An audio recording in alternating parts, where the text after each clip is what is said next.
Congratulations! You've been invited to a party hosted by none other than famous rap mogul Puff Daddy. It's gonna be an extravagant gala and definitely going to skyrocket your social media following.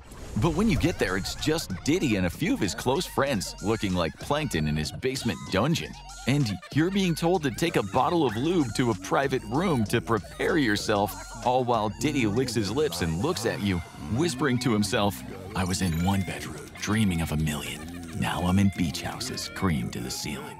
As you're about to find out, one of Puff Daddy's most famous lyrics could have been quite literal. 1,000 bottles of lube, enough to fill a very large aquarium. This was the shocking discovery inside of one of Puff Daddy's homes after a federal search warrant was executed against him.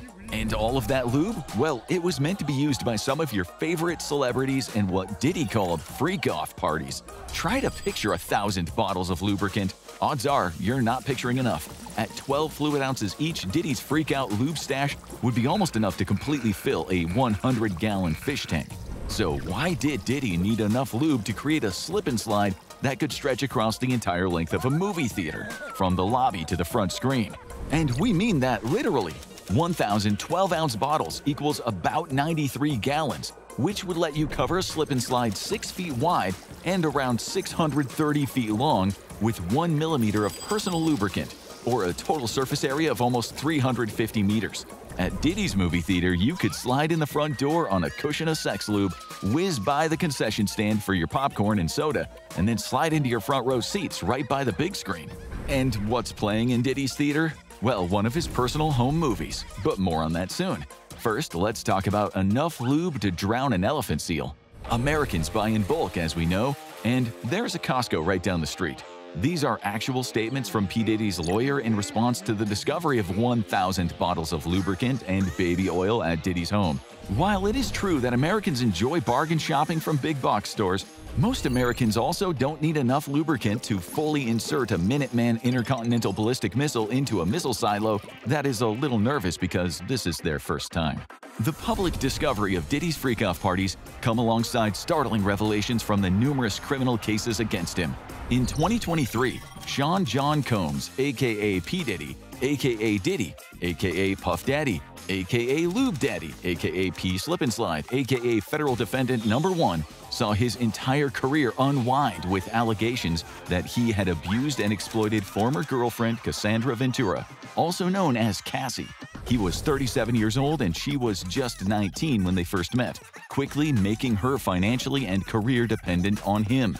At these freak-off parties, it's alleged that he forced Cassie to perform acts on others against her will. The case would be settled out of court without the terms of the settlement being publicly revealed. However, it's likely that this included a very large financial compensation. There's no word on compensation for Diddy blowing up Kid Cudi's car after he became enraged to discover that Cudi had been dating Cassie. Given how much lube Diddy had on hand, getting his car blown up was the least of Cudi's worries. But Cassie's lawsuit was the tip of the iceberg, because Puff Daddy, aka Lube Master 3000, was already facing several other cases for exactly the same type of behavior. And front and center of these allegations were P. Baby Oil Diddy's freak-off parties, for both legal reasons and to protect their reputations. It has become incredibly difficult to get solid details on what exactly went on at these freak-off parties from those who attended. But it doesn't take much imagination when there are literally 1,000 bottles of lube and baby oil involved. Odds are, with that much lubricant to make things nice and slippery, Diddy and his guests were not hosting a chess club. Some leaks have emerged, though, painting a sordid picture of Combs' freak-off parties. Allegedly, they involved multi-day-long marathons of physical debauchery, with P. Diddy, aka Slip Daddy, flying in sex workers specifically for the events. That particular allegation seems to have some basis in reality, as amongst the many charges Diddy seems unable to slip out of are related to sex trafficking across state lines, for which he is being prosecuted under the infamous Mann Act. Allegedly, Diddy's flesh fests would begin after his famous white parties, which would attract major celebrities such as Leonardo DiCaprio and Mariah Carey. However, after the A-listers left, Diddy would put on a completely different show for a select group of friends.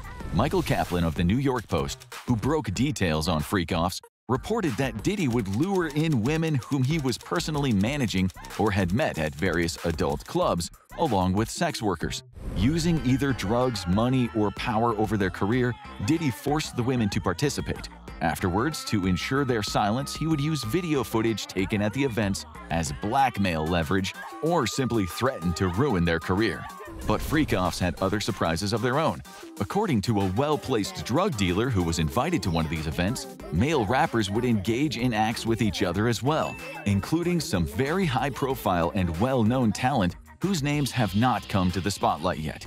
However, for any fan of the Boondocks, this type of behavior has long been an open secret amongst the hip-hop community. Heavy security would ensure complete privacy, and only people personally invited by Combs were allowed to enter. Threats of violence, drug addiction, and blackmail were all used to ensure complete secrecy, as well as a healthy amount of payouts for at least some individuals, such as Cassie. Even if guests wanted to leave, the sheer amount of personal lubricant flooding the party space would have made that difficult. There's also been no publicly released footage or any photos from any of these freak-off parties, though low-effort media has been using old clips or photos from legitimate white parties that Diddy hosted in their place as clickbait.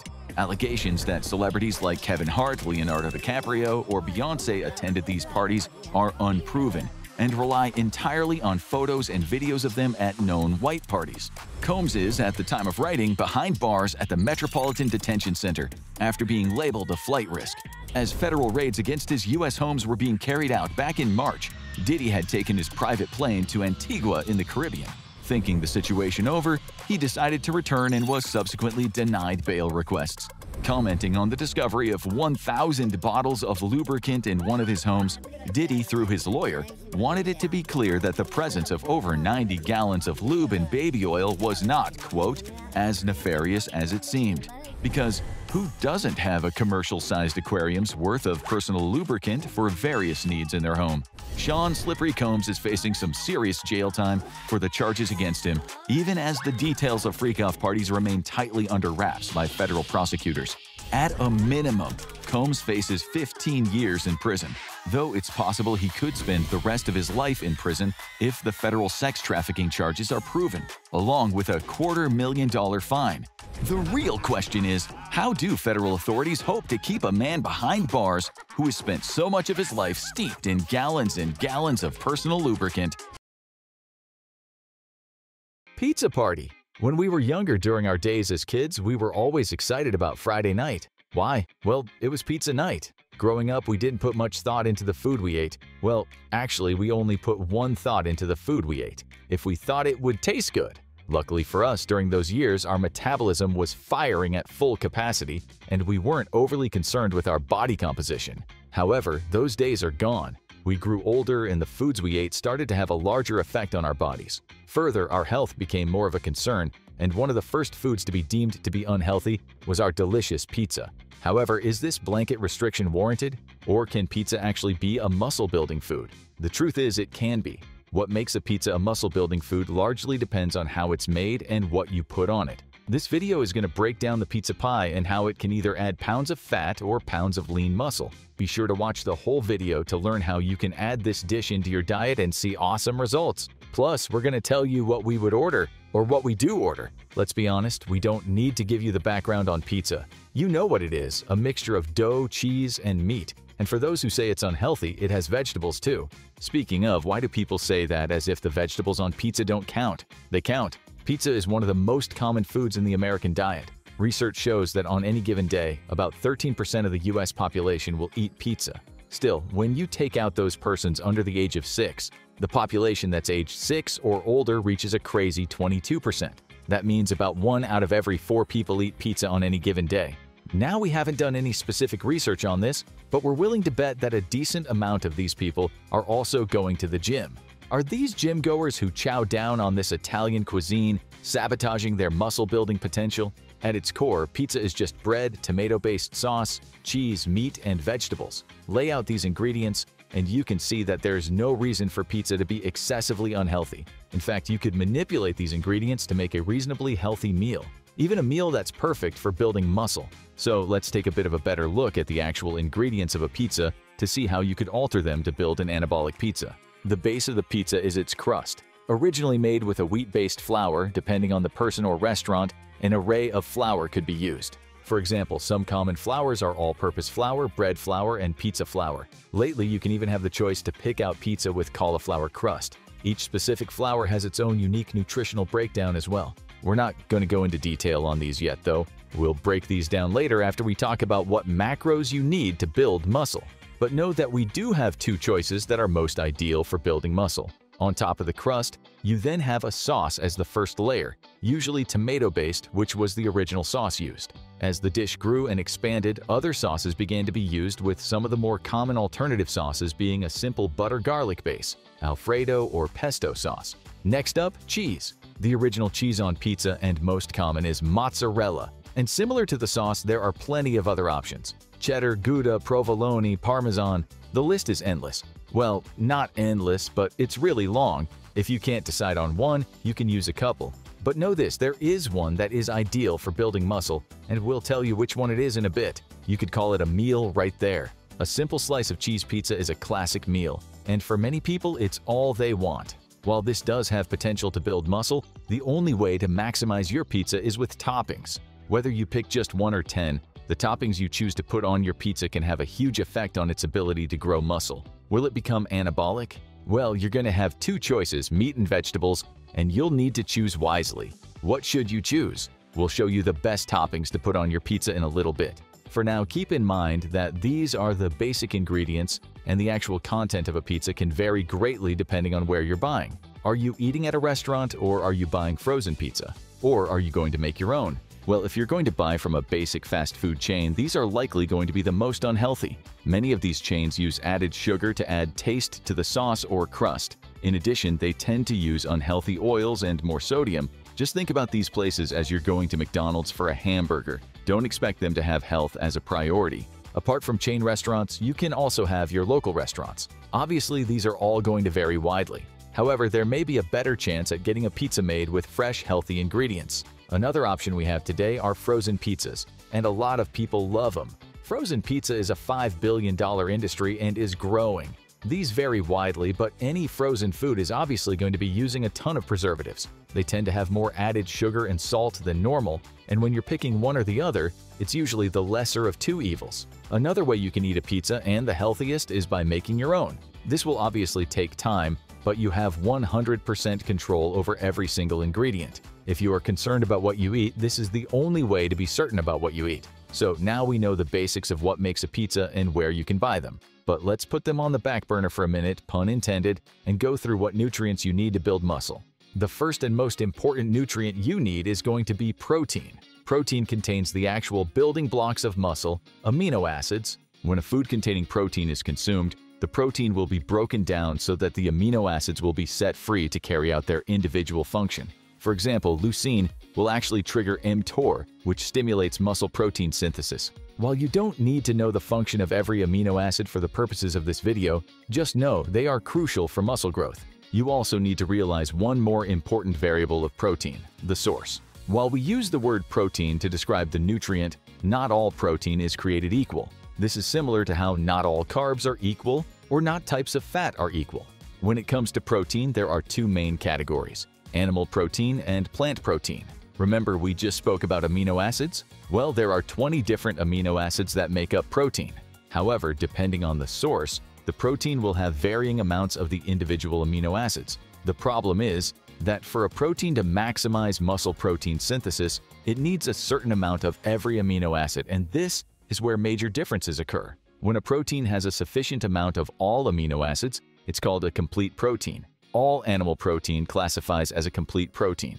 This includes cheese, for all you cheese lovers, pepperoni, ham, chicken, whatever. Now, there are some sources of plant protein that can be classified as a complete protein, but most are known as incomplete. This means that the protein has insufficient amounts of one or more amino acids. As a result, the protein will not optimize muscle protein synthesis, which controls muscle growth. With that in mind, to maximize muscle growth, you should eat at least 0.7 grams of protein per pound of body weight. However, you may see better results eating 1 gram of protein per pound of body weight. The next nutrient you need to build muscle are carbohydrates. Carbohydrates' primary role in the body is to provide energy during exercise. However, it also has a couple other functions. The first general role is to add calories. Easy and not much else to say. But in addition to this, eating carbs does play a role in building muscle. Researchers aren't totally sure of the exact mechanisms, but very low-carb diets do tend to result in less growth. But don't worry, pizza has plenty of carbs regardless of what pizza you eat. And now, fat. Fat doesn't play an especially important role in building muscle. Well, maybe it does, but we'll look at that in a bit. Other than the secret function, fat mainly provides calories. Now, it does play other important roles for general health, but not necessarily muscle-specific. One criticism of pizza is it does tend to have high amounts of saturated fat, mostly from the cheese. In addition, many of the processed meats used also contribute to your saturated fat intake. Be mindful of this when eating your pizza, and you may want to choose low-fat options when available. Oh yeah, there's one more thing: calories. Of course, we mentioned this when speaking about fat and carbs, but it's important to point this out specifically. Growing muscles need plenty of calories, and pizza delivers plenty. Probably too many. In fact, the most difficult part about adding pizza into your diet is going to be controlling your calories. In general, pizza is usually a very high-calorie item due to the ingredients: bread, a ton of cheese, and oily meats, aka pepperoni. When you're trying to build muscle, you need to be in a caloric surplus. This means eating more calories than you burn. However, you don't want to eat so many calories that you gain a lot of fat. Speaking of, let's talk about dirty bulking. Bulking simply refers to purposefully eating enough calories to gain weight. However, there are two types. The first is dirty bulking. This means a person basically eats as much as they can, which usually includes junk food. Their only concern is calories wherever it comes from. The other type of bulking is a clean bulk. As you could probably guess, a clean bulk is when a person eats a surplus of calories but does so by eating healthier foods. Further, they will also control their calories, so they only eat a surplus of 300 to 500 per day. As you could probably guess, pizza is usually associated with a dirty bulk. Order a large pizza with cheese crust, get extra cheese, and pile on pepperoni, sausage, and any other meat they have. So, how many calories is usually in a pizza? Well, this largely depends on the pizza and not just due to size. The dough used for crust, amount of cheese, sauce, ingredients, all of these can vary widely. In addition, different restaurants will differ as well. However, on average, one slice from a large pizza can bring anywhere from 150 to 300 calories. However, we all know that no one just eats one slice. Luckily, thanks to research from the United States Department of Agriculture, we can actually look at the habits of individuals who eat pizza. On average, an adult consumes 700 to 800 calories every time they sit down to feast.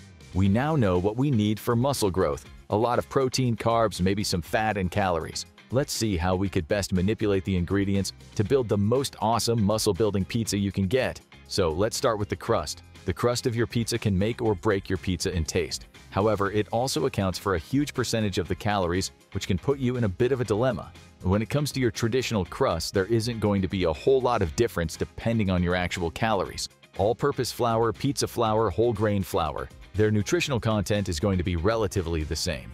You may find some claims that one or the other has higher protein content, but in reality, none are great and the differences are trivial. Therefore, if calories aren't an issue for you and you don't have nutritional concerns, your best bet is to simply use the one that you prefer taste-wise. That said, a nice whole grain flour could be a good pick, as it can be a nice way to add fiber to your diet. However, many people feel that whole grain crust drastically changes the flavor of the pizza.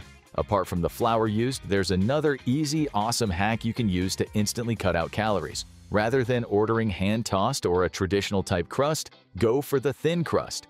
As the name implies, a thin crust pizza uses significantly less dough. Depending on the restaurant and size of the pizza, a thin crust may have anywhere from 50 to 80 fewer calories than hand-tossed. That is a significant amount, especially if you're eating more than one slice. Again, we know you are. Along with less calories, you'll consume less sodium and added sugar as well.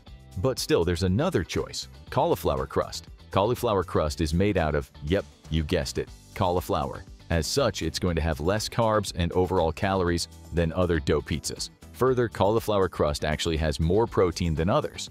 But how does it taste? Speaking from first-hand experience, we actually like it. In fact, we'll even order it specifically for the taste every once in a while when we do order pizza. It doesn't taste like cauliflower, and we would highly recommend it if you haven't tried it. In fact, if you are planning on using pizza to build muscles often, we definitely suggest you stick to one of these two options. Be aware that when it comes to cauliflower crust, while you can find numerous types of frozen pizza with cauliflower crust, it can be a bit tough to find at chain restaurants, so you may need to look around. Now that you have your crust settled, let's talk about the sauce. Usually, pizza sauce is associated with a tomato-based sauce. However, the original type in Italy is usually lighter than what we're used to in the United States. Still, there are other options such as white sauce, Alfredo, and red sauce. So which one is healthiest? Well, the original pizza makers. The thinner, lighter type of sauce associated with pizza from Italy is regarded as the healthiest. It's basically crushed tomatoes with garlic, extra virgin olive oil, sea salt, and dried oregano. That's it! This can obviously be relatively healthy. Keep in mind that unless you make it, you can't be sure what's inside unless you ask. Again, think about making your own. From here, people may then add ingredients such as butter and cream. If you're on a health kick, stay away from these. They may taste good, but it comes at the price of extra calories. You could also go rogue and have a pizza with no sauce. Usually called a white pizza, this is a pizza crust topped with cheese and toppings. Just be careful when ordering, as sometimes a white pizza will have Alfredo or a white sauce. Other times it may use a lot of butter or oil instead. In these cases, you may be better off with a tomato-based sauce. Time for the cheese. Cheese is a dairy product, so we know that this is a decent source of protein. When it comes to cheese, there are a ton of options. Cheddar, Parmesan, and Gouda are just a few. But there's one that comes out as the most commonly used and loved: mozzarella. And get this, similar to the original sauce used, mozzarella is also one of the healthiest options out there. It's usually lower in sodium, high in calcium, and delivers a decent amount of protein as well. Depending on what one is used, mozzarella usually comes out to be around 30% protein. But remember what we said about saturated fat, as this is true for mozzarella as well. Therefore, you can choose a low-fat option if you are making your own pizza. This is obviously an advantage of making your own. And now the toppings. There are a lot of toppings to choose from. Heck, you can put just about anything you want on a pizza. The only one that causes controversy is pineapple. But seriously, your choice of toppings can have a huge effect on your pizza. When it comes to choosing what vegetables, we say use them all. Seriously, tomato, onions, mushrooms, olives, even broccoli. They're all good and deliver much-needed vitamins and minerals for your body and muscles. Plus, it will fill you up more. This means you'll fill up from eating vegetables rather than eating more bread. Now let's get to the meat. One of the reasons pizza usually gets a bad rap is that traditionally it tends to use a lot of oily, salted, processed meats, such as pepperoni and sausage. These meats tend to be very high in calories, fat, and sodium. Therefore, even though they taste good, they're not good for you. Luckily, you can usually find other options. Well, at least a few. For example, ham, steak, and ground beef are potentially healthier options. Emphasis on potentially. It's up to you to check. While those are okay, there's one meat that is clearly the best. Our #1 pick for a pizza topping is going to be grilled chicken. It seems like a decade ago, you would rarely see grilled chicken offered as an option. We're not sure when, but somewhere along the line, the popularity of grilled chicken rose and started to be found everywhere. And we love it. Even when not found on pizza, grilled chicken is the go-to food for bodybuilders. It's high in protein, low in fat, and no carbs. Therefore, it's only natural to put it on pizza if you're building muscle. So what kind of pizza would we make or order for a muscle-building meal? We'd start with a cauliflower crust, maybe even a thin crust, and then a thin layer of tomato-based sauce. We'd then use a thin layer of low-fat mozzarella cheese. Next, we'd be sure to use plenty of garlic, basil, and other herbs. On top, we'd then lay out some arugula, tomato, onions, and maybe some mushrooms. And last but not least, chicken. No, we double the chicken. Yeah, that's going to get your muscle growing. Is it true that a man sometimes called a legend in bodybuilding once got down to almost 0% body fat? Is that even possible? And how low is too low? When Arnold Schwarzenegger was asked to play Conan the Barbarian, his breakthrough acting role after claiming the Mr. Olympia title 7 times, he had so little fat on him, he was asked to add some fat to his body. When Brad Pitt got down to 6% body fat for his role as Tyler Durden in the cult classic movie Fight Club, his physique became the kind of holy grail of the male body. This is what men want, we were told. But is it unhealthy? When Christian Bale lost 62 pounds for his role in The Machinist, going from 182 pounds to just 120, no one in their right mind would say they wanted a body like that. Today, we're going to explore the limits of the human body. Just how much can it take when we get rid of fat? When we talk about healthy weight, we're getting to a controversial area. You might, for instance, find out online that you're overweight because you used one of those BMI or body mass index calculators, and it told you bad news. BMI, which is your weight in kilograms divided by your height in meters squared, doesn't tell you what percentage of body fat you have. You may still have high BMI but have lots of lean muscle, and you might have a low BMI and be skinny but still have excess body fat. Still, BMI is a fairly good method of working out if you have too much fat on you without having to do scans, such as a dual energy X-ray absorptiometry scan, aka DEXA, which can indeed tell you with quite a high accuracy how much body fat you have. Most of the time, you probably know just by looking at yourself in the mirror if you have too much or too little body fat. The fat under your skin is your subcutaneous fat. You can feel that fat on your belly or your arms, but you can't feel visceral fat, the fat inside of you, wrapping around your internal organs. As you can guess, you don't want too much visceral fat. An excess of this stuff has been linked to all kinds of badness, including high cholesterol, high blood pressure, heart disease, type 2 diabetes, stroke, and even Alzheimer's. A fatty liver, aka non-alcoholic fatty liver disease, NAFLD, affects 1 in 4 adult Americans. You might need a CT scan or an MRI to know if you have too much visceral fat, but there's a very crude way to measure the visceral fat on your belly. If you grab a hold of a tape measure and wrap it around your waist, if you're a woman and it's over 35 inches, this could mean you have an excess of visceral fat. With guys, over 40 inches is when you might want to be concerned. If you have a high BMI and a worrying amount of weight around your belly, you might have an unhealthy amount of fat on you. A study at Oxford University said when this is severe, it could reduce someone's average life expectancy by 10 years, similar to smoking. The researchers wrote, obesity increases death rates for some types of cancer, but the main way it kills is by increasing risk of heart disease and stroke. They also said life expectancy was reduced for people who were very thin, too thin, according to what are deemed healthy standards. The U.S. Centers for Disease Control and Prevention says a normal BMI for someone over 20 falls between 18.5 and 24.9. So anything under that can be said to be underweight, and anything just over that is called overweight. A 25 to 29.9 BMI is called preobesity. The WHO says between 35 and 39.9 is obesity class 2, and anything above 40 is obesity class 3. The term you've all likely heard is morbid obesity, relating to the word morbidity, an illness or condition that can affect mortality. In case you haven't been looking, there's a lot of obesity in the USA. The average BMI in the US is 26.6 for adult men and 26.5 for adult women. According to data from the U.S. National Health and Nutrition Examination Survey,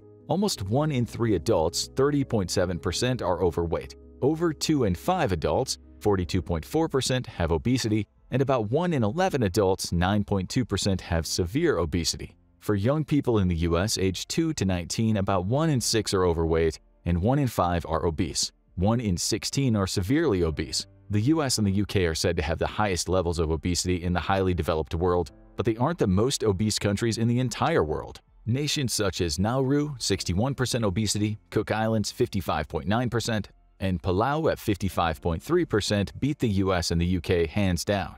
In the UK, the Health Survey for England 2021 said that 25.9% of adults in England were obese, and 37.9% were overweight but not obese. As is often the case, the most deprived areas had the highest rates of obesity. An obesity map the researchers created showed that once you pass the middle of the country, aka the Midlands, the obesity rates generally climb. Researchers have talked about a north-south divide, with the north faring worse economically in terms of general health.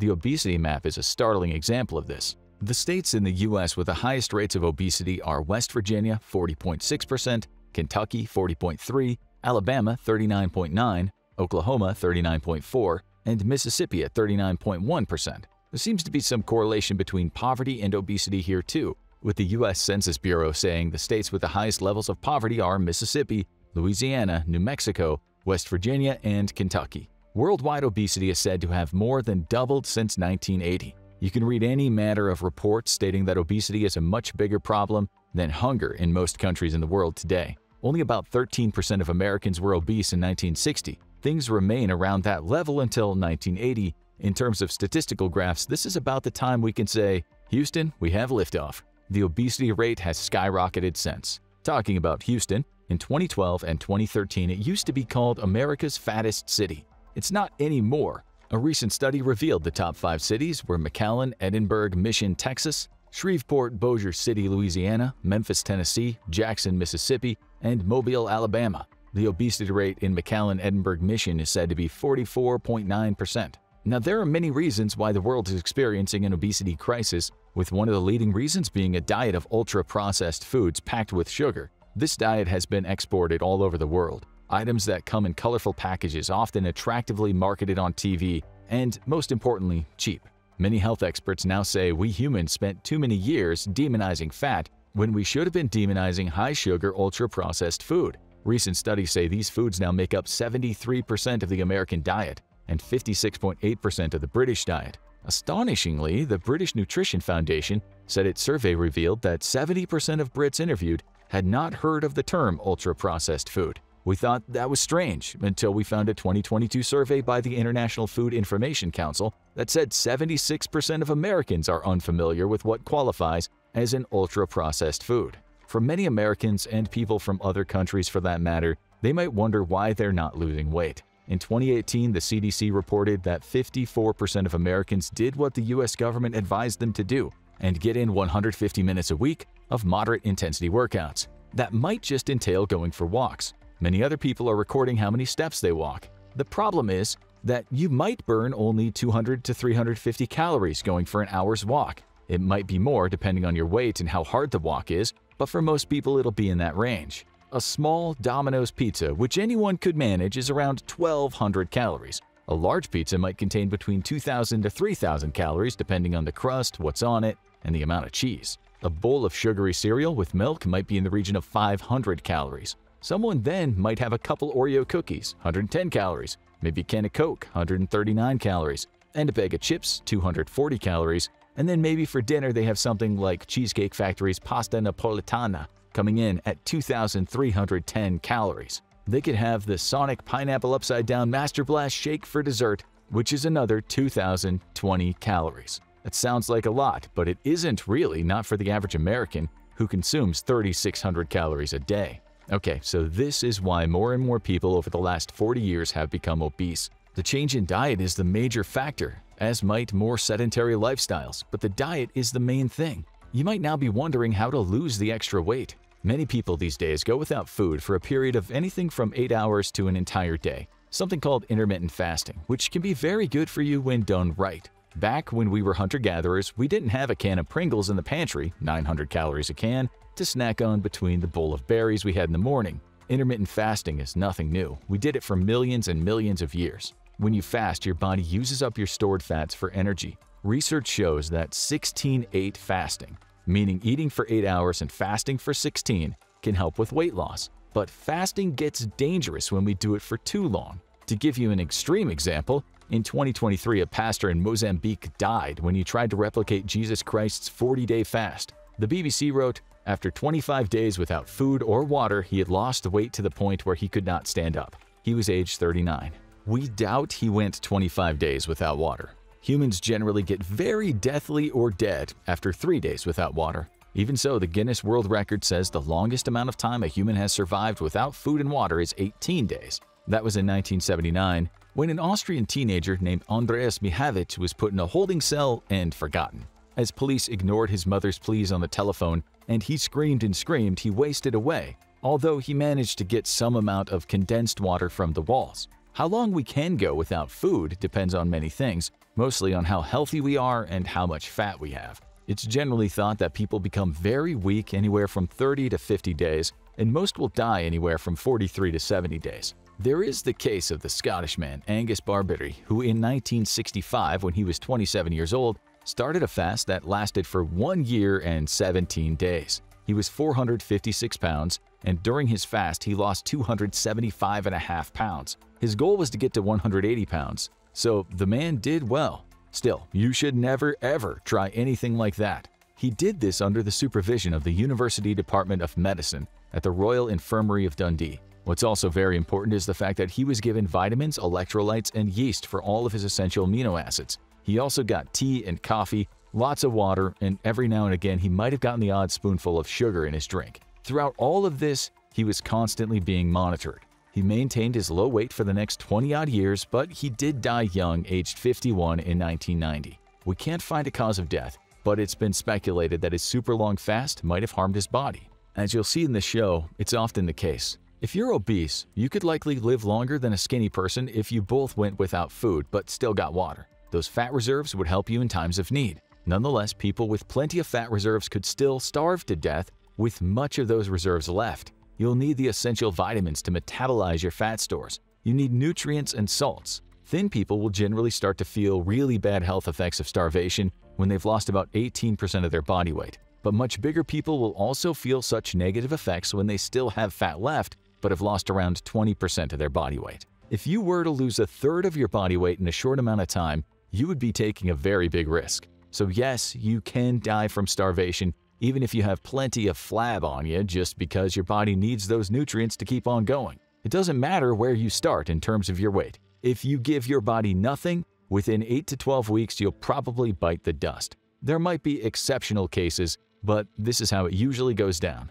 Władysław Feikel, a Polish prisoner at the Auschwitz concentration camp, noted how some prisoners starved faster than others, but all succumbed in the end. He wrote, "The border between the first and second phases is hard to define. With some, the change happens fast, with others very slowly. In general, one can say that the second phase begins when a person has lost a third of their body weight. No one is superhuman." Feikel describes the effects of starvation as follows. The eyes become dull. The face takes on a non-caring, thoughtless, and sad look. The eyes recede into the head and become fallen in. The skin takes on a gray hue and becomes thin, paper-like, and hard. It also peels. The thinner they got, he said, the more easily they fell victim to infections. That's because without food, severe malnutrition represses our body's immune system responses. Feikel explained, hair becomes colorless and breaks easily. The head becomes elongated, cheekbone and eye sockets become very noticeable. The sick person breathes slowly, speaks quietly, and with great effort.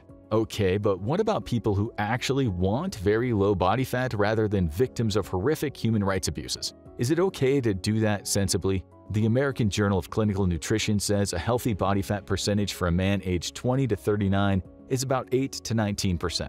For a guy 40 to 59, it's 11 to 21%.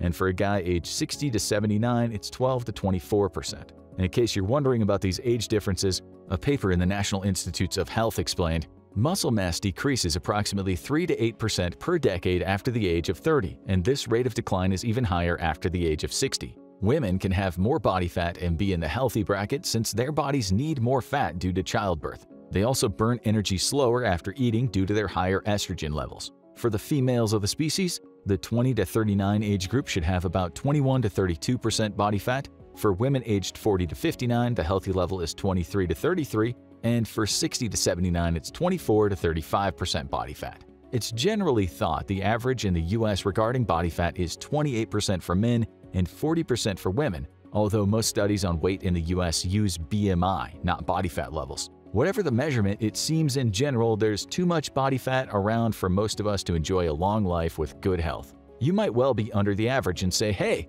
I only have 10% body fat. That's fine. Just remember though, you might be thin and still have a lot of visceral body fat. Nonetheless, the average person with about 20% body fat will look like someone we consider an average size. The ultra-obese people who took part in the TV series My 600-Pound Life may have had a body fat percentage in the 66 to 75% range. It's hard to know, as the doctor in that show only usually talked about BMI. Still, a large difference in body fat level is very noticeable. At around 40% body fat for men, people will look like they definitely have a hefty calorie intake. The so-called dad bod, which is neither too fat but also not close to slim, will be the 25 to 30% body fat range. Many male athletes will have a body fat range between 6 and 13%. With female athletes, it's often between 14 and 20% body fat. One of the best soccer players in soccer history, Cristiano Ronaldo, is thought to have just 7% body fat. While most athletes wouldn't go to the trouble posting about their body fat, it's generally thought fighters in the boxing world and the UFC world will have about 9 to 16% body fat, but that's only the men. Women boxers might have 14 to 26% body fat. Saul Canelo Alvarez is said to have 14% body fat when he's fighting fit. The retired British cruiserweight and heavyweight champion David Haye was also ripped, but lately he wrote that he'd put on a lot of weight and then lost it again. He said on his Instagram account, body fat went from 10% to 22.5% in 3 months just by doing what everyone else is doing. I'm not overeating, I was eating desserts and drinking alcohol with everybody else, and this is what happens. Then you have the current heavyweight champ Tyson Fury, who famously ballooned up after he won the world title during a deep dark period of severe depression. In 2012, when he was much slimmer than he is now, he wrote on Twitter, "After training today, 18.2, 8.4% body fat. He's nowhere near that now, although he's still much slimmer than he was when he hit his peak weight. In 2022, someone asked on Reddit how this guy could be so good when he was around 20% body fat. We won't go into the many reasons, but we will still say someone with a dad bod can still float like a butterfly and sting like a bee. Sticking with British fighters, the heavyweight with the most ripped body right now is Anthony Joshua, who is thought to have 14.7% body fat. Well, that's one estimate. Others have said he was more likely 10% body fat. If we look at sports where people have the lowest body fat on average, sprinters are up there, with men said to have between 8 to 10% body fat and women between 12 and 20%. For swimming, it's 8 to 10% for men, 12 to 20% for women. For basketball, it's 6 to 12% for men and 20 to 27% for women. For gymnastics and long-distance running, it's 5 to 12% for men and 10 to 16% for women. For football, the American kind, backs might be 9 to 12%, but linemen between 15 and 19%. Male cyclists have very low body fat, between 5 and 15% for men. So it seems the lowest body fat you get for professional athletes is about 5%. But if anything is going to beat that, it's going to be bodybuilders, who generally have between 5 and 8% body fat. For women bodybuilders, it's usually 10 to 15%. After all, when these people compete, the whole point is to have turned all their fat into muscle. You can't get any more ripped than a bodybuilder. So you might wonder, why don't they just try to get down to 0% body fat? Why not just lose the excess? Wouldn't that win all the competitions? Well, according to the American College of Sports Medicine, if you go below 3% body fat, you're asking for trouble. Still, people have tried. One of the USA's most decorated Winter Olympians is a man named Apollo Ono, who won a bunch of medals in the 2000s. He said that he had just 2.8% body fat when he was in his prime. When an expert was asked about this by Scientific American, he said yes, that's fine, but only as long as the person is eating the right foods, including a lot of proteins. Okay, but can you go even lower than 3%? In 2019, media articles talked about an American football player named DK Metcalf, saying he was absurdly ripped. He still is, which is evident when you see him play for his team, the Seattle Seahawks. Even so, was he really the 1.6% body fat that was claimed? When a trainer for college football was asked about this, he said he just didn't believe it. He explained, "That's not healthy, and I highly doubt that it's possible for him to perform at a Division I level with that body fat percentage. The lowest BFP out of my athletes is 6%. I can't imagine what 1.5% looks like. He might have had 4% body fat, but certainly not 1.6%, since he was performing at the highest level of sports. You need at least some body fat. That fatty tissue plays a part in how the body regulates glucose and cholesterol. You need it for energy storage and energy release. When people go too low, almost everything in their body is affected, including the cardiovascular system, the nervous system, the endocrine, renal, skeletal, and gastrointestinal systems. That means with too little body fat, you're possibly looking at heart failure among other many things. You're definitely opening yourself up to a myriad diseases, since malnutrition affects the immune system. Okay, so let's go back to the start. When we introduced a man, a legend of bodybuilding, one who apparently once got down to 0% body fat. Is this possible? Before we answer that, let's explain that you have your storage fat and your essential fat. The storage is the fat you're aware of. But remember, we said fat is also on the inside. Some of it is essential. It's all around your brain, your nerves, and keeping in touch with your other organs. So, when the former Mr. Olympia Ronnie Coleman told the podcaster Joe Rogan that he once had only 0.33% body fat, it's likely he had quite a bit more than that. Even scanning machines might miss some of that essential fat. He wouldn't have been able to survive with 0.33% body fat, according to the experts. Even the so-called most shredded man on the planet, Helmut Stribel, has about 2% body fat when he's at his most ripped. When Arnold Schwarzenegger was at his best, when he was told to add some fat to his body to play Conan, he was likely about 8% body fat. Schwarzenegger said in an interview he went up to around 12% for that movie. Still, what about this legend of bodybuilding? His name was, and note we used the past tense was, Andreas Munzer. This guy was so insanely ripped that he was sometimes referred to as the man with no skin. He died at age 31 from multiple organ failure in 1996, with reports stating one of the reasons was his perhaps over-enthusiastic use of anabolic steroids. Still, doctors said this guy had pushed his body way too much. Pathologists couldn't believe what they were seeing. Writing in a paper for the Institute of Forensic Medicine in Munich, Germany, the pathologist said they could barely see any fat deposits on him. This was the fat under the skin, the subcutaneous fat. This man's use of various performance-enhancing drugs had damaged his body. but his lack of body fat was also blamed for his early demise. He had tumors all over his liver. The pathologist said part of his liver crumbled in their hands like polystyrene. His heart was damaged, his testicles were tiny, he was a walking train wreck. On the outside, he was a Hulk, but on the inside, he was a withered old man. No pain, no gain might be true, but when you add into the question no brain, an obsession can become incredibly damaging to your body. Can smoking the devil's lettuce every day for a month be bad for you? What happens to your body exactly? Or more importantly, what happens to your mind? And what if you suddenly quit? Will you pay for your month of indulgence with nasty withdrawal? Humanity has come a long way where weed is concerned. It's now legal for recreational use in 25 states, plus 3 territories and Washington, D.C. A further 7 states in the U.S. have decriminalized it, meaning it's not legal, but you won't be prosecuted for taking it. This trend toward general acceptance seems to align with the general public's opinion. Surveys show that 88% of Americans think it should be legal for recreational and medical use. The world is changing. Seems like it won't be long until weed is legal or decriminalized in many more countries. That's because word's on the street that weed isn't half as bad as those Puritans from the past made it out to be. Even some of the strictest nations where drugs are concerned have done an about-turn on weed. We imagine a few of our viewers have been to Thailand in the last year and seen what has been nothing short of a weed explosion. And this is a country that not long ago could have you put behind some very nasty-looking bars for having a few grams of weed on your person.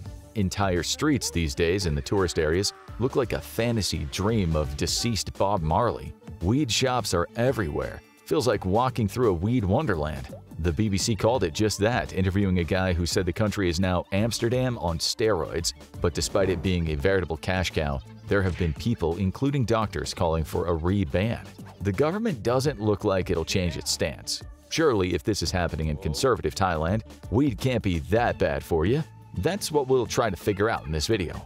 Let's start day 1 by exploring some myths about this once demonized drug. One theory states that weed can make you mad, mad as in the angry type of mad, and maybe even on your first day of smoking, making it extremely relevant for our 30-day journey.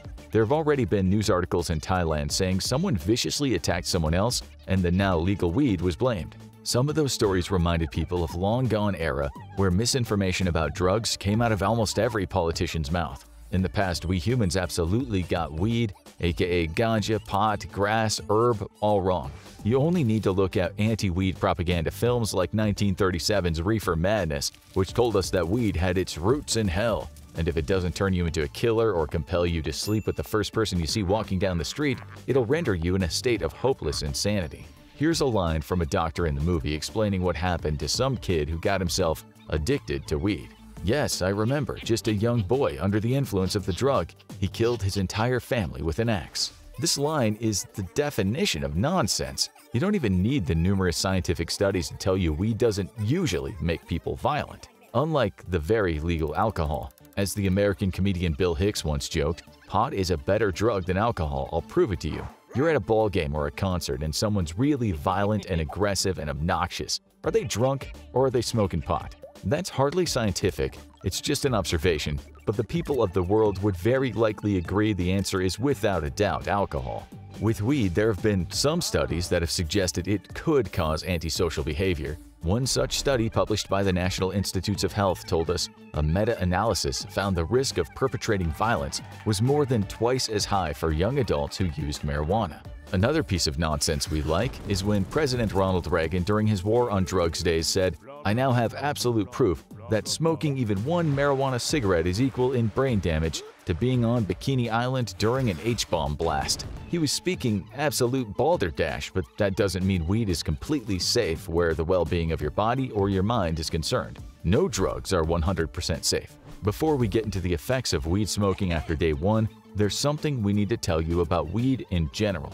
The fact that it just isn't for everyone. And we mean that some people might have a very bad reaction the first time they take it, especially if they do as many impressionable teenagers do, and get blasted before they've checked if they have a vehicle, aka a brain, suitable for space travel. You need to know that weed is a psychoactive drug.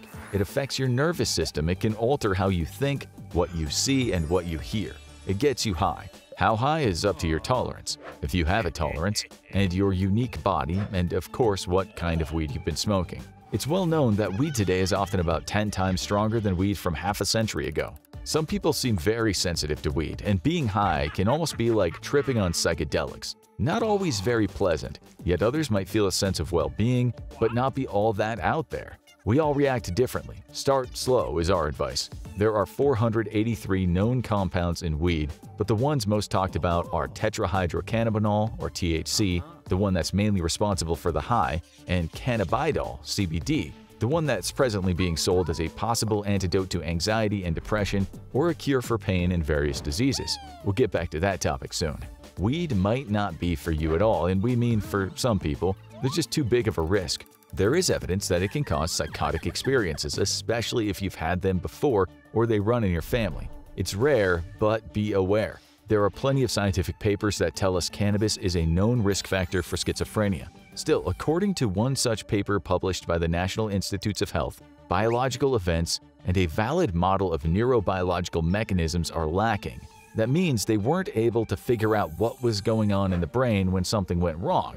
They couldn't find the actual cause. Nonetheless, it is well established that people on weed may become deluded, paranoid. If you smoke weed and you begin to think that all your friends are CIA agents who are trying to control your mind with a 21st century version of MK Ultra, you might be one of those people who should stay away from weed. We don't think the CIA does such things anymore. For some, the craziness is fleeting. They might find it after a particularly large dose, but they tell their friends, "Look, my thumbs have gone weird.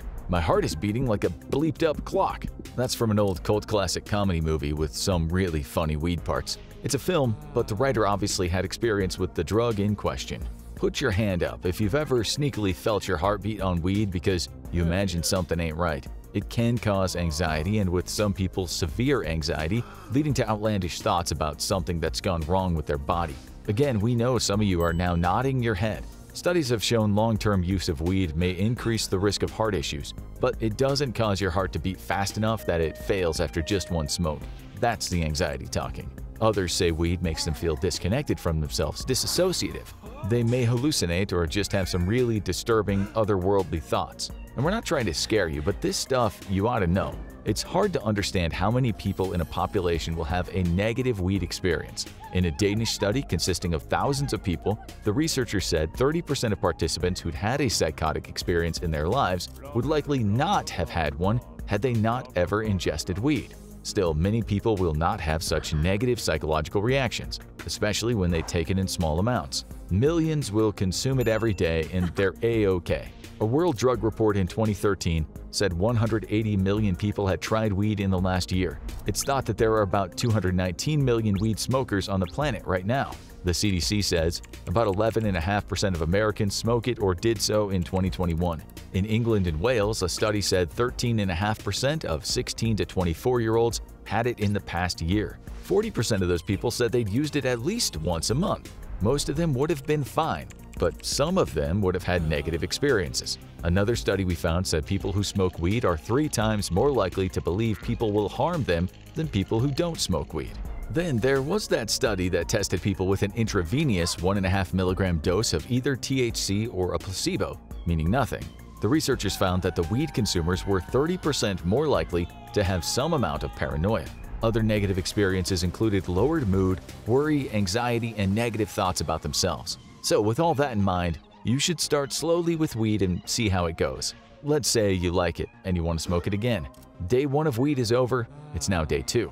You may have noticed some forgetfulness, especially around the time you smoked the weed yesterday. Unlike those times you were wasted on alcohol, you haven't woken up in a strange bed with a penis scrawled on your cheek, but your memory is a bit fuzzy from around the time you smoked. There's a reason for that. Cannabis affects something called the hippocampus. It's a part of the brain that helps you process new memories. Studies on rats that were given regular doses of weed showed they struggled to remember how to do various tasks. There was even long-term impairment, but these rats were stoned throughout their entire young lives. You're not a rat, and you haven't been smoking weed for years on end, but this is something to bear in mind. Studies have shown that regular weed use in young people can affect how the hippocampus develops. But such cognitive impairment, like many things related to weed, needs to be studied more. Your month on weed almost certainly isn't going to change the structure of your brain in any significant way for the rest of your life. You may have had some short-term memory problems when you got stoned again today, but you don't need to sweat the long-term stuff yet. In fact, some studies have shown regular weed use may stave off neurodegenerative diseases that affect memory, like Alzheimer's and Huntington's chorea. Let's say you've now been hitting the weed for 5 days on the trot. Sure, you have some patchy memory days, but in general, since you're the kind of person who likes weed and has positive experiences with it, you actually feel fine. You haven't really experienced any changes. We mean the middle-aged, long-haired guy that's been selling it to you, the one who always is wearing that old Ween t-shirt, says he's been smoking it every day since 1997. He says he's fine.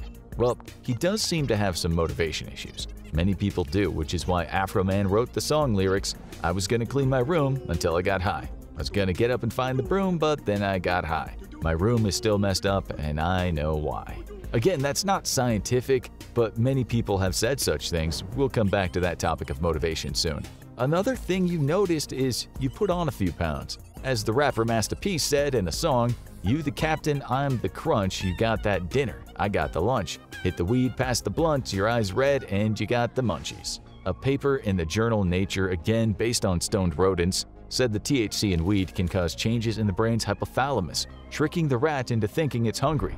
There's evidence that smoking weed can lead to an increase in the production of the hormone ghrelin, which can create hunger pangs. Not only that, but weed leads to increases in the feel-good chemical dopamine, so the experience of eating that food could feel much more satisfying than normal. If you're a weed smoker, we don't need to tell you this. You've all raided the fridge at 2 a.m. like a ravenous zombie after getting the weed munchies. Still, while you've put on a few pounds, studies have shown that regular weed use does not generally lead to weight gain in the long run. In fact, some studies show pot smokers might have a lower body mass index on average. We should just add here that there are so many studies out there and so many are contradictory that figuring out the mystery of weed is going to take a lot more work. You could literally spend all day Googling all the good stuff about weed and think it was the answer to all the world's problems. Then you could do the opposite and soon become scared out of your wits. It's always best to analyze various studies or at least know they exist. Let's also remember here that people wouldn't do it if it didn't make them feel good. As the book and the movie Trainspotting said about an illegal substance, not weed, but it works for all substances, people think it's all about misery and desperation and death and all that, which is not to be ignored, but what they forget is the pleasure of it. Otherwise, we wouldn't do it. Sticking with the positives, for many people suffering from chronic pain, weed has been a godsend. You yourself may have had neuropathic pain in your back for years, but now you've been smoking weed for a few days and there's been a considerable reversal of pain levels. The reason for this is that a person's peripheral nerves, the nerves that detect pain sensations, contain a lot of receptors for cannabinoids. Scientists now think that cannabinoids might block peripheral nerve pain. Studies have shown this to be true in animals. Still, as you might know, the mind plays a big part when it comes to pain. You may have heard of the nocebo effect, where people feel pain when they shouldn't be feeling pain. A good example is the case of the guy who went to the ER with a long nail stuck through his work boot. He was screaming and telling doctors that even the opiates they were giving him weren't working. When they finally sawed off his boot, they saw the nail had actually gone through the gap between his toes. Embarrassed, the guy was suddenly pain-free. But for him, he really did feel that pain. And with cannabis, there's now good evidence that it can act as a placebo where pain is concerned. Studies have shown that when people with pain took a placebo that looked, smelled, and tasted like weed, they felt a reduction in their pain levels. We've known for decades that when someone takes a placebo for pain, certain neurotransmitters are released in the brain, including what are called endocannabinoids. But you don't need studies to tell them overdoing it can make them a bit sluggish and not exactly in the mood to get things done as fast as possible. It's the same with reaction times. You've noticed that when you're stoned, you might float like a butterfly, but not exactly sting like a bee. Researchers have said that this might have something to do with the brain's thalamus-corticostriatal circuit. The Nature journal tells us that this controls movement execution, habit formation, and reward. Receptors in here bind with the THC, and this can slow down someone's perception of time. In a 2012 study, scientists said 70% of participants who smoked weed experienced what seemed like a stretching of time. Time moved more slowly, and this might have something to do with slowed reaction times. Studies have showed that performance can be affected. These are controversial studies given that people smoke weed and drive cars or operate planes or machinery. One study we found showed that when users had to perform a task after ingesting weed for 4 days, they not only had slower reaction times on the first day of the experiment, it seems that they got used to it. Another study, a meta-study, concluded that some lower-quality studies have reported next-day effects of THC on cognitive function and safety-sensitive tasks. However, most studies, including some higher quality, have found no such effect. But you've been taking it easy, so your reaction time's not much different from usual, certainly after 12 hours from your last smoke. You also seemed much more prone to slowness on the first few days that you did smoke. This seemed to be getting better the more days you smoke. Like most people in the world, the effects seem to completely go away between 2 and 4 hours. But another thing you realized is that after 12 days on this stuff, you started to get more anxious. This is because part of your brain called the amygdala is stimulated by weed. The studies on anxiety and cannabis use can be very contradictory. For some people, weed helped with their anxiety, but for others, they experienced an increase in anxiety after long-term use, although the causal links were not clear. In a 2017 survey consisting of 9,000 American regular weed smokers, 70% said it gave them noticeable health benefits, with almost 50% saying it relieved anxiety. Others said it helped with their PTSD. Some said it had a positive effect on their phobias, and some said it helped with sleep and social anxiety. But others said it caused anxiety, especially when they consumed weed with high levels of THC. It's a bit of an each-to-their-own situation. In your case, the anxiety has only been fleeting, and you only experienced it when you had consumed a lot more weed than usual. It's around this point in your 30-day experience that you notice the effect weed is having on your lungs. This is mostly a silent effect, although admittedly just the other day you coughed up something that made you think of the movie Ghostbusters. Just be aware that chronic weed smoking can increase phlegm production. You've been smoking for quite a while now, and this might have affected the cell linings of the large airways in your body, which has led to coughing up that ball of slime. Still, you don't mix the weed with tobacco as many people in the UK do when they often make those huge baseball bat spliffs in their Rizla-based works of art. The question is smoking weed safe just because you don't mix it with tobacco? A 2021 study showed that 44% of Americans believe that smoking weed every day is better for you than smoking cigarettes every day. Of course, the amount you smoke matters. People generally smoke way more cigarettes than weed joints. Still, smoke from weed is still not great for you. Scientists say it may still cause lung cancer and emphysema. The problem is scientists haven't figured out just how bad weed smoke is for you. Not enough studies have been done, something we've seen 1,000 times while researching the show. One of the studies was conducted at the Ottawa Hospital in Canada. Researchers compared 150 lung scans from weed smokers, tobacco-only smokers, and non-smokers. The research reported that rates of emphysema, meaning an inflammation of the airway, were higher in weed smokers than they were in tobacco smokers. Still, we're talking about 75% compared to 70%. Only 5% of non-smokers had it. As for the big C, the Mayo Clinic says cannabis may cause lung cancer, but there's not enough evidence right now to say it definitely does. Then again, there's also evidence that the compounds in cannabis have, in some instances, been shown to kill certain types of cancer cells, including those found in the breast, lung, prostate, and skin cancers. Again, we must reiterate that there have been some very positive results, but only with some people. So we definitely can't say cannabis, mainly CBD, will help someone beat cancer. One thing it seems to do for scores of people is help with their cancer pain, which is why more and more countries have given it the green light to be used in limited medical instances. On the other hand, you also have the genotoxic effects of oxidized hydrocarbons that occur when you burn cannabis, which has been said to create genetic changes that could potentially lead to a carcinogenic state. A paper published by the National Institutes of Health said weed joints deliver at least 4 times as much tar to the lungs as tobacco cigarettes of equivalent weight, explaining that it's because in these joints, there are usually not any filters, and people tend to hold the weed smoke in longer. In short, when you compare weed smokers or cigarette smokers with non-smokers, the incidence of respiratory problems is much higher. One study showed it was 1 in 3 compared to 1 in 12, but we still can't say for sure if cannabis causes cancer. In one study, a big one, out of 65,000 people, it seemed marijuana use might have had a negative effect on prostate cancer, but not any other of the major cancers. The participants were aged 15 to 49 only, so more studies looking at older people would have to be done, since cancer is more common in older folks. We're not going to tell you that regularly smoking weed doesn't cause cancer, but we're also not going to tell you it definitely can. What we will say is your month on weed is certainly not the riskiest thing you'll ever do in your life, but you are inhaling smoke, and while it might not be as carcinogenic as some news articles might suggest, it is very possible that this experience is damaging your lungs. As things stand, you now have smoked weed daily for 3 weeks.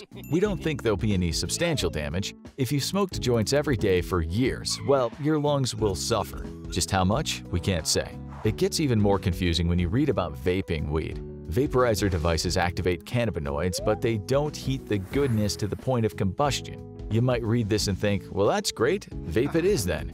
But then you read vaping articles such as this one from Johns Hopkins Medicine. Emerging data suggests links to chronic lung disease and asthma, as well as associations between dual use of e-cigarettes and smoking with cardiovascular disease. But that same article also said we still don't have a definitive answer as to how bad vaping is for your body. We do know that when you do vape, you also inhale harmful chemicals, and some doctors in the US have said they've seen more and more people coming in to see them with conditions that could very well be related to their vaping habit. You all probably know former smokers who now vape, and they look like steam trains most of the day. Still, no one vapes weed in such high quantities. You've now been smoking weed daily for almost the full month. Will it be hard to quit? Is weed addictive? Yet again, this question is not easy to answer. Not all substance addictions and withdrawals are the same. If you have a physical addiction to alcohol or benzodiazepines like Valium, etc., coming right off after a long time can actually be very dangerous. You might not only have seizures that can and do kill, but in terms of mental well-being, you might think you've been plunged into anxiety hell. And we do mean hell. This is related to the effect these drugs have on your GABA receptors. In layman's terms, if a substance makes you very relaxed, your brain might stop creating chemicals that usually make you chilled, so when you stop, the very opposite of relaxed happens to you. It's the same for people who stop taking opiates and become incredibly restless and depressed. But what about weed?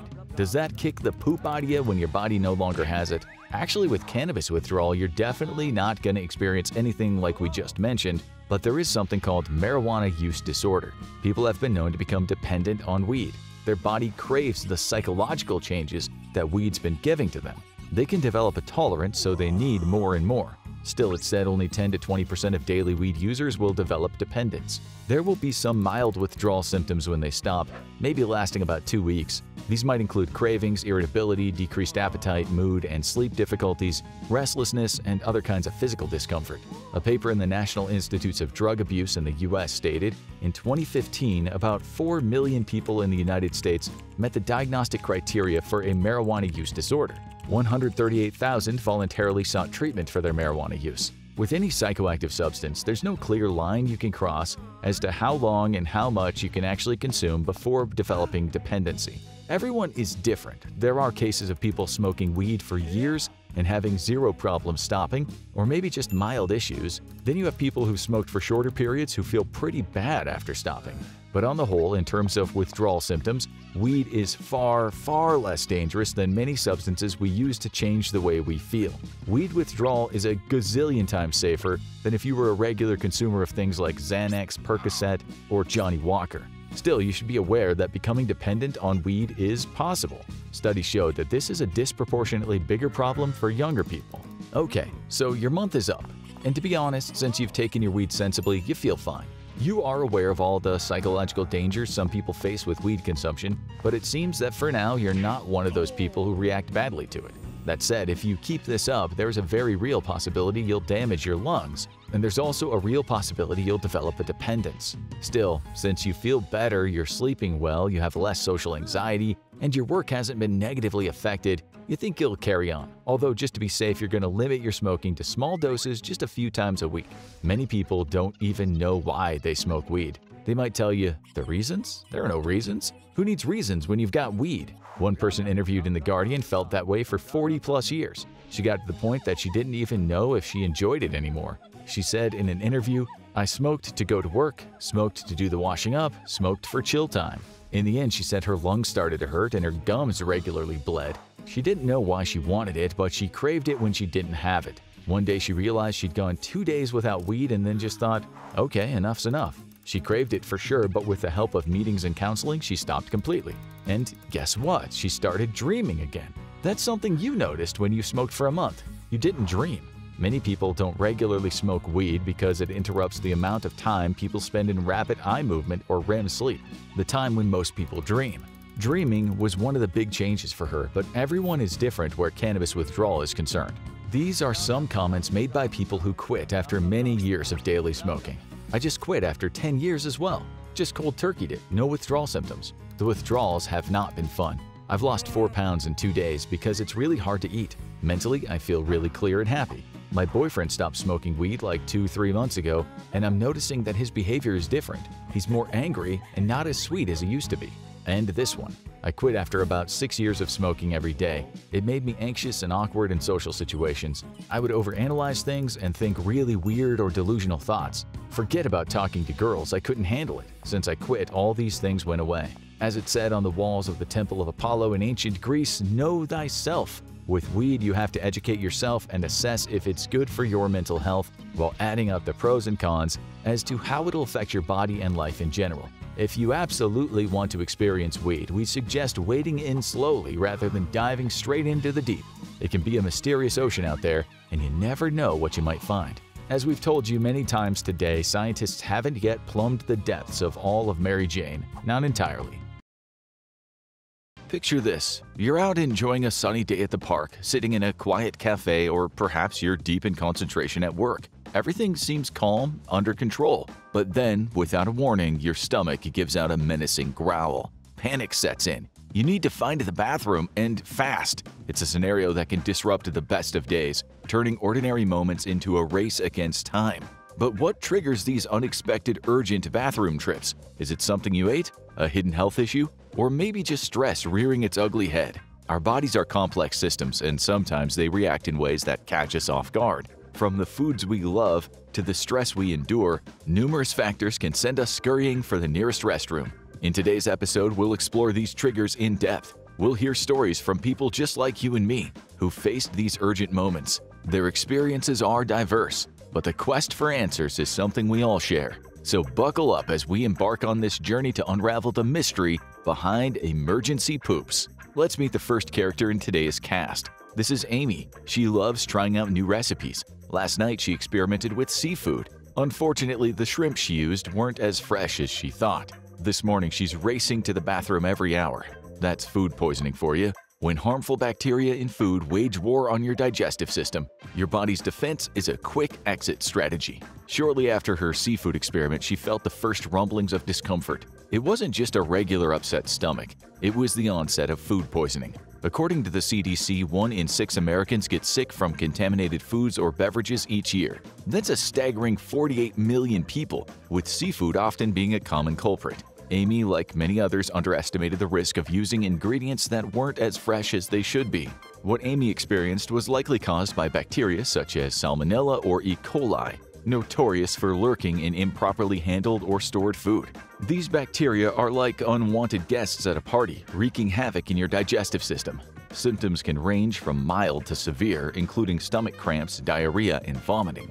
The onset can be rapid, transforming a normal day into a distressing ordeal. Fortunately, most cases of food poisoning, while uncomfortable, are often short-lived. The human body is equipped to fight off these bacterial invaders, so a hospital visit isn't usually needed. Rest, stay hydrated, and avoid certain foods to help speed up recovery. However, for some, especially the elderly, young children, and those with weakened immune systems, food poisoning can be more severe and even life-threatening. So what can we learn from Amy's experience? Prevention is key. Proper food handling, storage, and cooking can significantly reduce the risk of food poisoning. Be especially cautious with high-risk foods like seafood, poultry, and dairy. Always check the freshness and expiration dates, and when in doubt, it's safer to throw it out. By taking these steps, we can enjoy our culinary adventures without the unwanted drama of an emergency bathroom trip.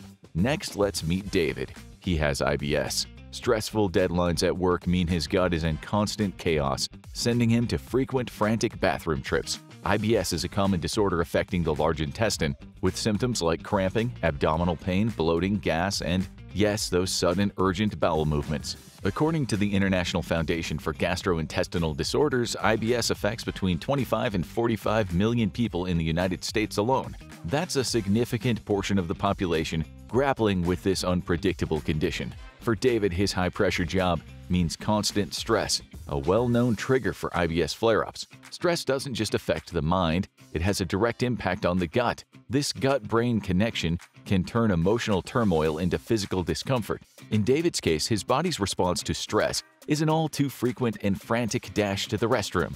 It's not just discomfort, it's disruption to his daily life. IBS is a chronic condition, but it is manageable. David learned that lifestyle changes could significantly improve his symptoms. This includes dietary adjustments, stress management techniques, and sometimes medication. For many with IBS, identifying and avoiding specific trigger foods can be a game changer. Stress reduction strategies like mindfulness, exercise, or therapy can also help keep the symptoms in check.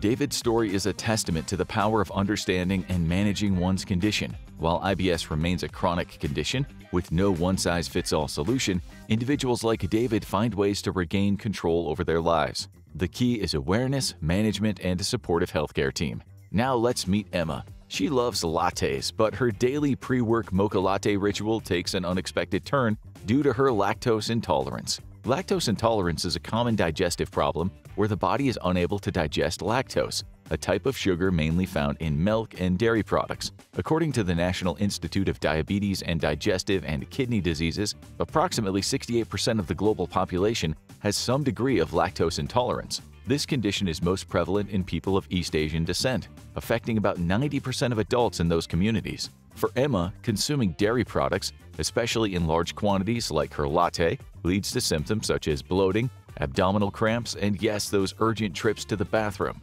This happens because her body lacks enough of the enzyme lactase, which is needed to break down lactose in the digestive system. Without sufficient lactose moves through her gut undigested, causing discomfort and digestive distress. There's good news for Emma and others with lactose intolerance, though. Managing the condition doesn't have to mean giving up your favorite foods or drinks. Alternatives like lactose-free milk, almond milk, or soy milk can allow her to enjoy her beloved lattes without the digestive drama. On top of that, many find that they can tolerate certain dairy products in small amounts or those with lower lactose content, like hard cheeses and yogurt. Emma's journey is a common one for those with lactose intolerance. With a wide range of lactose-free options available on the market, it's easier than ever to enjoy dairy pleasures without the pain. It's a small change in a diet that can make a big difference in quality of life and comfort. Let's look at another coffee addict with a similar digestive experience, though with a different root cause. Meet Kevin, a graphic designer in a bustling advertising agency. Kevin's life is a whirlwind of tight deadlines and client meetings. Recently, he's been experiencing a new kind of challenge: sudden, urgent bowel movements. What Kevin didn't realize initially was that his love for morning coffee, especially on an empty stomach, was the main culprit. Every morning, Kevin's routine included a large, strong cup of black coffee. Coffee, particularly in high amounts, can stimulate muscle contractions in the colon, similar to the body's response after eating a meal. For some people like Kevin, this effect is amplified, leading to an almost immediate need to use the bathroom. Kevin's emergency trips became more frequent, often at inconvenient times, like during important team meetings or client presentations. These situations were both embarrassing and stressful for him. It wasn't until a colleague mentioned that caffeine can act as a laxative that Kevin started connecting the dots. After consulting his doctor, Kevin learned that his body's reaction wasn't uncommon. His doctor advised him to cut back on the caffeine and avoid drinking coffee on an empty stomach. Kevin also started incorporating more water and fiber-rich foods into his diet to support his digestive health. Today, Kevin still enjoys his morning coffee, but in moderation and after a healthy breakfast. This simple change in routine has significantly reduced his unexpected bathroom dashes. Kevin's story is a reminder that sometimes our favorite habits can have unintended effects on our bodies, and a small change can make a big difference in our daily comfort and well-being. Next up, meet Mia, a freelance writer who works from home. Mia loves to experiment with exotic foods and spices in her cooking. Recently, she's been facing a rather discomforting issue: frequent emergency bowel movements. Little did she know her adventurous culinary experiments were to blame. Mia's passion for spicy foods, rich in capsaicin, the compound that gives chili peppers their heat, was the main factor. Capsaicin can irritate the lining of the stomach and intestines, leading to increased bowel movements from some people. For Mia, indulging in spicy meals often resulted in unexpected dashes to the bathroom. It wasn't long before Mia noticed a pattern. Her love for spicy dishes was taking a toll on her digestive system. Every fiery meal seemed to be followed by an urgent need to visit the restroom. This realization was both surprising and a bit upsetting, given her culinary preferences. Seeking a solution, Mia consulted a dietitian. She learned about the impact of capsaicin on the digestive system and the importance of balancing her diet. The dietitian suggested incorporating milder flavors and avoiding extremely spicy foods, especially during busy workdays. With some adjustments to her recipes, Mia has been able to find a happy medium. She still enjoys the flavors she loves, but now in a way that's kinder to her digestive system. This change has allowed her to continue her culinary adventures without the unwanted side effects. What other issues can cause sudden, seemingly uncontrollable BMs? Let's turn our attention to Josh and his battle with celiac disease. Celiac disease is an autoimmune disorder where the ingestion of gluten leads to damage in the small intestine. According to the Celiac Disease Foundation, this condition affects 1 in 100 people worldwide. For Josh, a simple pasta meal is enough to trigger a reaction, as his immune system mistakenly attacks his small intestine's lining upon detecting gluten. When Josh consumes gluten, a protein found in wheat, barley, and rye, his body's immune response is activated. But it mistakenly targets the villi in his small intestine. These tiny finger-like projections are crucial for nutrient absorption. The resulting inflammation and flattening of the villi lead to symptoms like diarrhea, fatigue, and even emergency bowel movements. You shouldn't treat it as something that just causes discomfort, though. It's a severe health concern.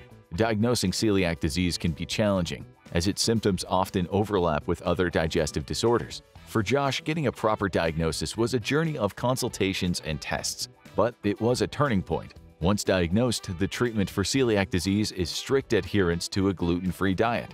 This dietary change is not a fad for Josh, it's a necessity for his health and well-being. Living with celiac disease has its challenges, but Josh discovered a world of gluten-free alternatives. He's now exploring new recipes and enjoying meals that are safe for him. This shift in diet has not only alleviated his symptoms, but also improved his overall quality of life. Okay, so what about mental and emotional health? Could those be a contributing factor to emergency poop situations? To find out, let's look at Lucy, a college student. Lucy's experience sheds light on the often overlooked connection between stress, anxiety, and digestive health. The American Psychological Association reports that stress and anxiety are prevalent among college students, with over 40% feeling more than an average amount of anxiety. For Lucy, the pressure of exams and maintaining a social life manifests not just in mental strain, but also in physical symptoms, including those sudden, urgent trips to the bathroom. The stress triggers her gut, leading to sudden, urgent bathroom breaks. Yeah, that's right, stress and anxiety can physically affect your digestive system.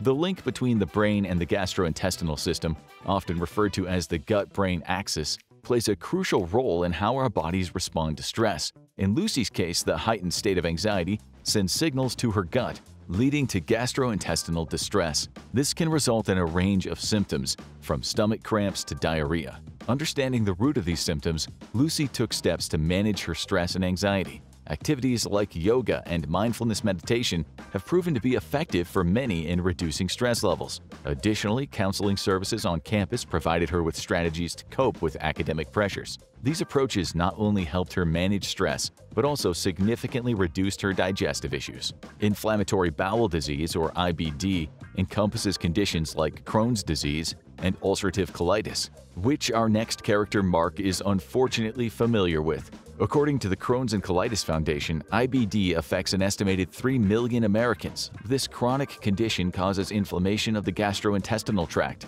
leading to a range of symptoms including severe diarrhea, abdominal pain, fatigue, and weight loss. For Mark, this means not just physical discomfort, but also a significant impact on his daily life and activities. Mark's journey with IBD has been challenging. Crohn's disease, in his case, leads to frequent urgent bowel movements, a symptom that's both unpredictable and distressing. These symptoms are a result of his immune system mistakenly attacking the gastrointestinal tract, causing chronic inflammation. The urgency and frequency of these bowel movements can often make social situations and everyday tasks daunting for individuals like Mark. But there's hope and support for those living with IBD. Mark found solace and information in support groups, where he learned management strategies and connected with others facing similar challenges. Advances in medical treatment, including medication and sometimes surgery, have also played a crucial role in managing his condition. These treatments aim to reduce inflammation, control symptoms, and prolong periods of remission. Now, let's turn our attention to Mrs. Jenkins. Like many others, she relies on certain medications for her health. Recently, she started a course of antibiotics for a chest infection. Antibiotics are crucial in fighting bacterial infections, but they come with their own set of challenges. According to the studies conducted on antibiotic use, About 30% of antibiotics prescribed in outpatient settings are unnecessary. This overprescription not only contributes to antibiotic resistance, but also can disrupt the natural balance of gut flora, leading to gastrointestinal issues like diarrhea. For Mrs. Jenkins, her antibiotic treatment has an unintended side effect, disrupting her gut microbiome. The gut microbiome is a complex ecosystem of bacteria vital for digestive health. Antibiotics, while targeting harmful bacteria, can also inadvertently eliminate beneficial gut bacteria. This imbalance often results in digestive upset, manifesting as urgent and frequent bowel movements, a condition known as antibiotic-associated diarrhea. Recognizing the issue, Mrs. Jenkins consulted her doctor, who advised her on ways to manage these side effects. Probiotics, either as supplements or through dietary sources like yogurt, can help restore the balance of gut flora. Her doctor also emphasized the importance of taking antibiotics only as prescribed and finishing the entire course to prevent resistance and further complications. Now, Mrs. Jenkins is more mindful of her gut health while on medication. With the right advice and adjustments, she's able to manage the side effects effectively. Food allergies can be more than just an inconvenience, as our next example, Sarah, learned during her picnic. After inadvertently consuming a sandwich with peanut butter, her body's immune system had a severe allergic reaction. The American College of Allergy, Asthma, and Immunology states that about 4 to 6% of children and 4% of adults in the U.S. are affected by food allergies. For these individuals, exposure to certain foods like peanuts for Sarah can trigger a range of symptoms from mild to life-threatening. In Sarah's case, the allergic reaction not only caused traditional symptoms like hives and swelling, but also gastrointestinal distress. This is because her immune system misidentified the proteins in the peanuts as harmful, triggering a chain of reactions. For many with food allergies, this can include emergency bowel movements as the body tries to expel the allergen as quickly as possible. Realizing the seriousness of her condition, Sarah visited an allergist. She learned the importance of reading labels, understanding cross-contamination risks, and recognizing early signs of an allergic reaction. She also discovered that carrying an epinephrine auto-injector could be life-saving in case of severe reactions. Education and preparedness became key in managing her food allergy. Now let's talk about what many assume an emergency poop is all about: being sick. It's true, a stomach bug can absolutely cause that gotta go now feeling. Let's look at Tom's encounter with gastroenteritis, commonly known as the stomach flu, a story many can relate to.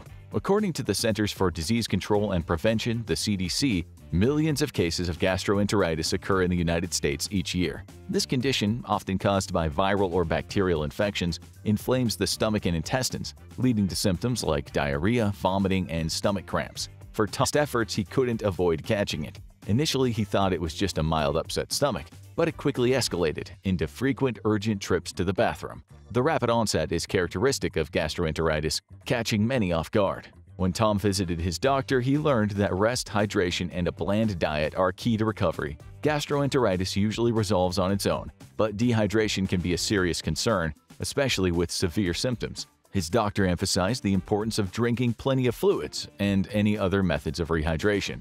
Thankfully, Tom's story has a positive ending. After a few days of rest and proper care, he was back on his feet, now aware of the dangers of gastroenteritis. Let's look at one more example of GI distress causers. Leo is trying to cut down on his sugar intake, and his experience highlights an often overlooked issue with artificial sweeteners. While trying to make healthier choices, he switched to sports drinks with artificial sweeteners. However, what seemed like a smart health decision had unintended consequences. According to research published in the Yale Journal of Biology and Medicine, some artificial sweeteners can have a laxative effect, particularly when consumed in large quantities. These sweeteners, found in a variety of diet and low-calorie products, can lead to gastrointestinal symptoms like bloating, gas, and urgent bowel movements. Curious about the cause of his discomfort, Leo started investigating the ingredients in his diet.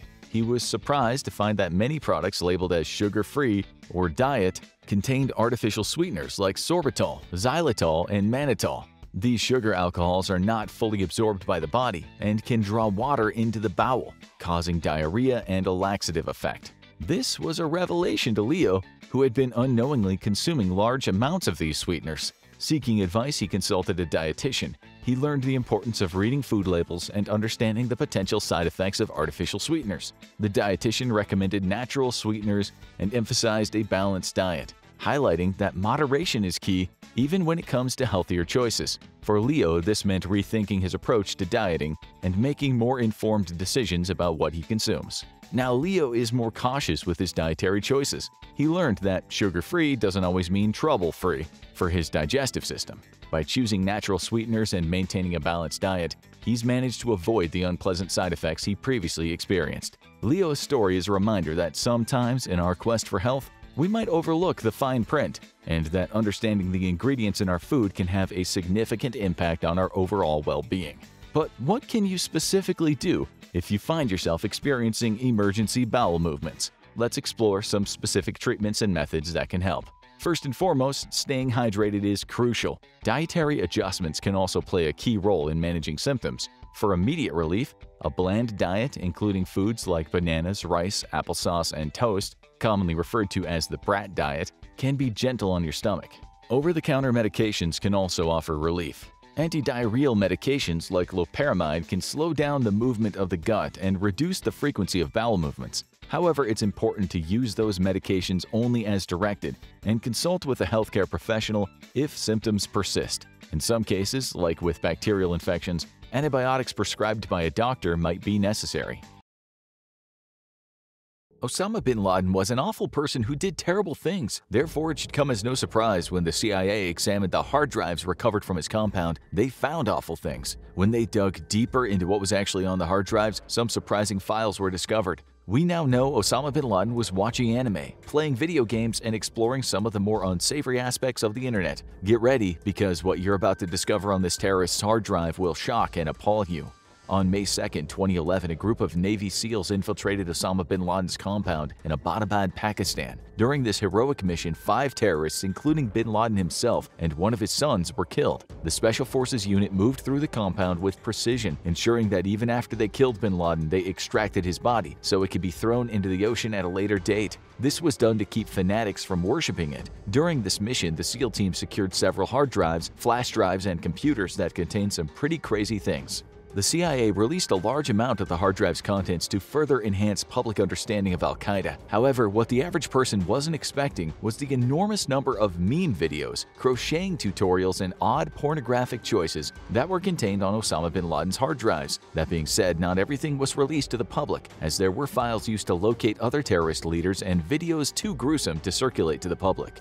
All in all, around 470,000 digital files amounting to 250 gigabytes of data were secured from Osama bin Laden's hard drives, and each file was more surprising than the last.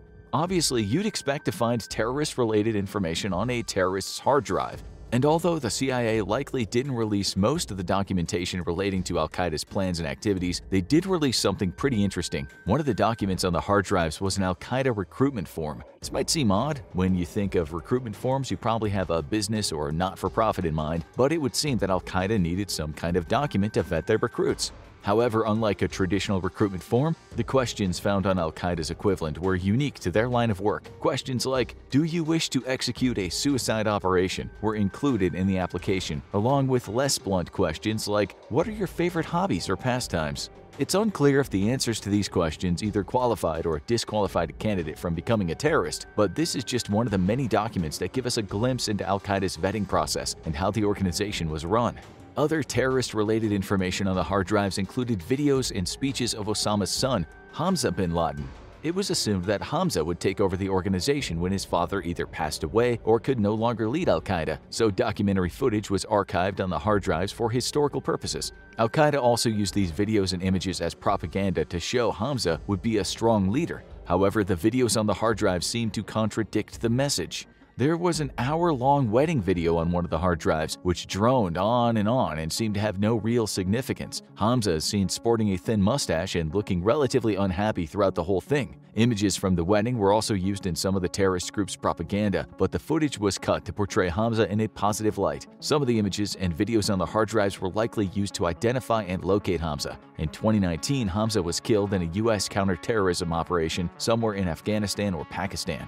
The hard drives also consisted of plans and preparations for the 10th anniversary of September 11th and ways to use the Arab Spring uprisings to al-Qaeda's advantage. The information on Osama bin Laden's hard drives was not meant to be seen by anyone outside of al-Qaeda, as they included details that would allow the US to interrupt their plans. However, it's the things other than terrorist plots and speeches found on the hard drives that were the most shocking. It probably comes as no surprise that Osama bin Laden was a narcissist. His hard drive tells this story almost perfectly. This awful human loved documentaries about himself. In fact, his hard drives were loaded with shows such as CNN's In the Footsteps of Bin Laden and World's Most Wanted. It's plausible that these shows were downloaded just to keep tabs on what the US media knew about him, but there was also no reason to save the files after they were watched if that was the only thing they were being used for. It's not hard to imagine Osama bin Laden watching documentaries about himself and finding pleasure in them. This is a disgusting thought, but bin Laden was a disgusting man. He also had recordings of the 2008 documentary Where in the World is Osama bin Laden, created by Morgan Spurlock,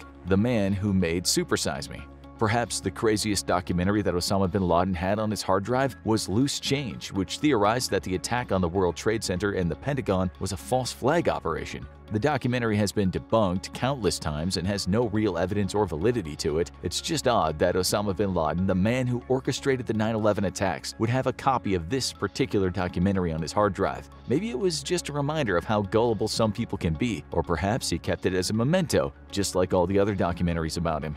We know bin Laden was crazy and super paranoid, and rightfully so, as he had the world's most powerful military looking for him constantly. However, a document on his hard drive showed just how nervous he was about being tracked down. In one folder, there were a set of messages from bin Laden to one of his wives.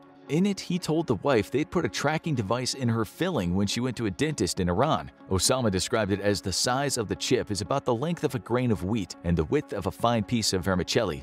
It's not entirely clear what bin Laden did about this paranoid delusion, but it's not out of the realm of possibility that he forced his wife to have the tooth removed. There's also no evidence that a tracking device was ever put into her tooth or if this was even possible at the time.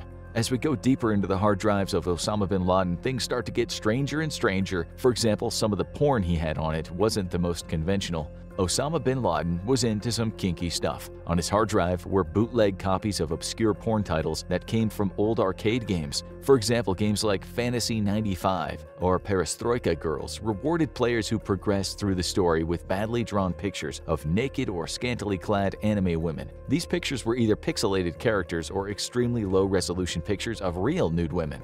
It seems like an odd choice for porn. However, it wouldn't be uncharacteristic for Osama bin Laden to have strange tastes when it came to what interested him. That being said, some journalists believe that the pixelated porn might have been used to send coded messages to other members of al-Qaeda. Bin Laden was afraid of relaying messages via email, as they might be tracked back to him. This was also probably not the most secure way of sending messages to his terrorist organization, especially if he didn't want the US to find out what his plans were. Therefore, it's hypothesized that he might have hidden secret orders or messages within the pornographic images or games that he had on his drive.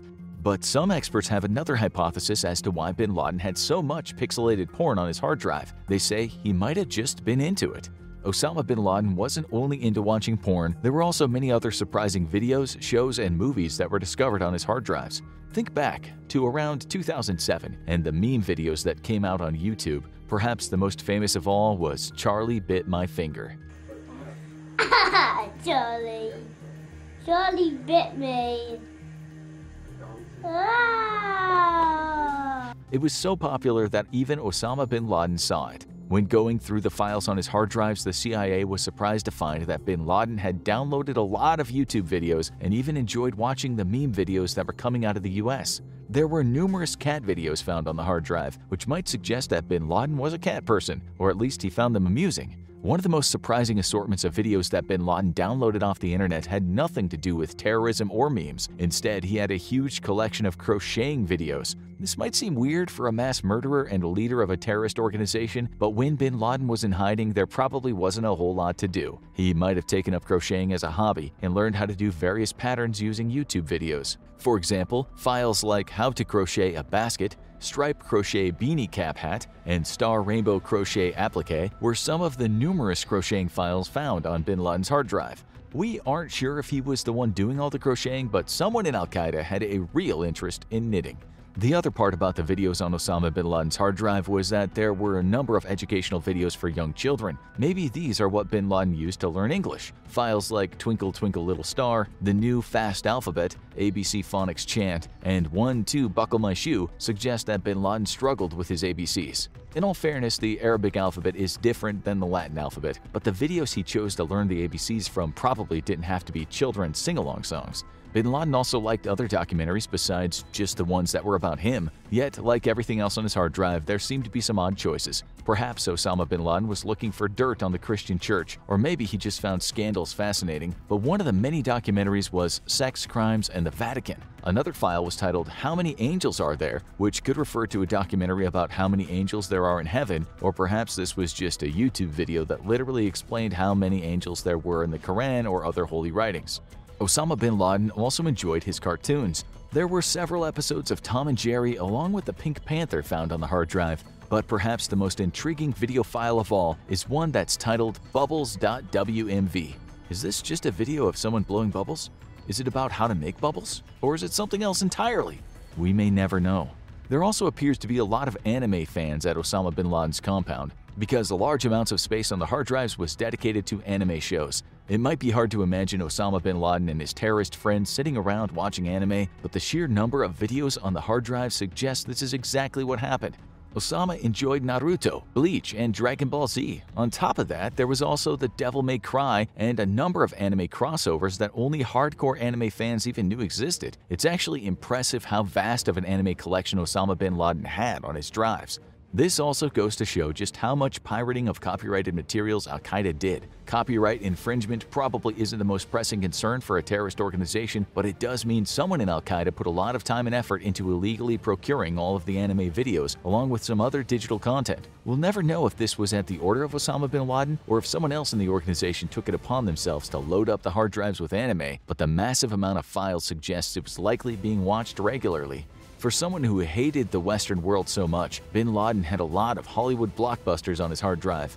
Animated movies like Ants, Cars, Ice Age, and Chicken Little were all found on the hard drives, but these weren't the only movies found. It would seem Osama and his crew were also into action flicks. The hard drives had files for Resident Evil, The Three Musketeers, and Batman Gotham Knight. Perhaps these were for research purposes, but it seems much more likely that Osama bin Laden and the terrorists that surrounded him just enjoyed watching the flicks that came from a part of the world they saw as the enemy. To be fair, there wasn't a whole lot to do in the compound while hiding from drones and US operatives that were hunting them down. Therefore, bin Laden needed a large number of entertainment options to keep himself busy. And what better way is there to kill the time than by playing hours upon hours of video games?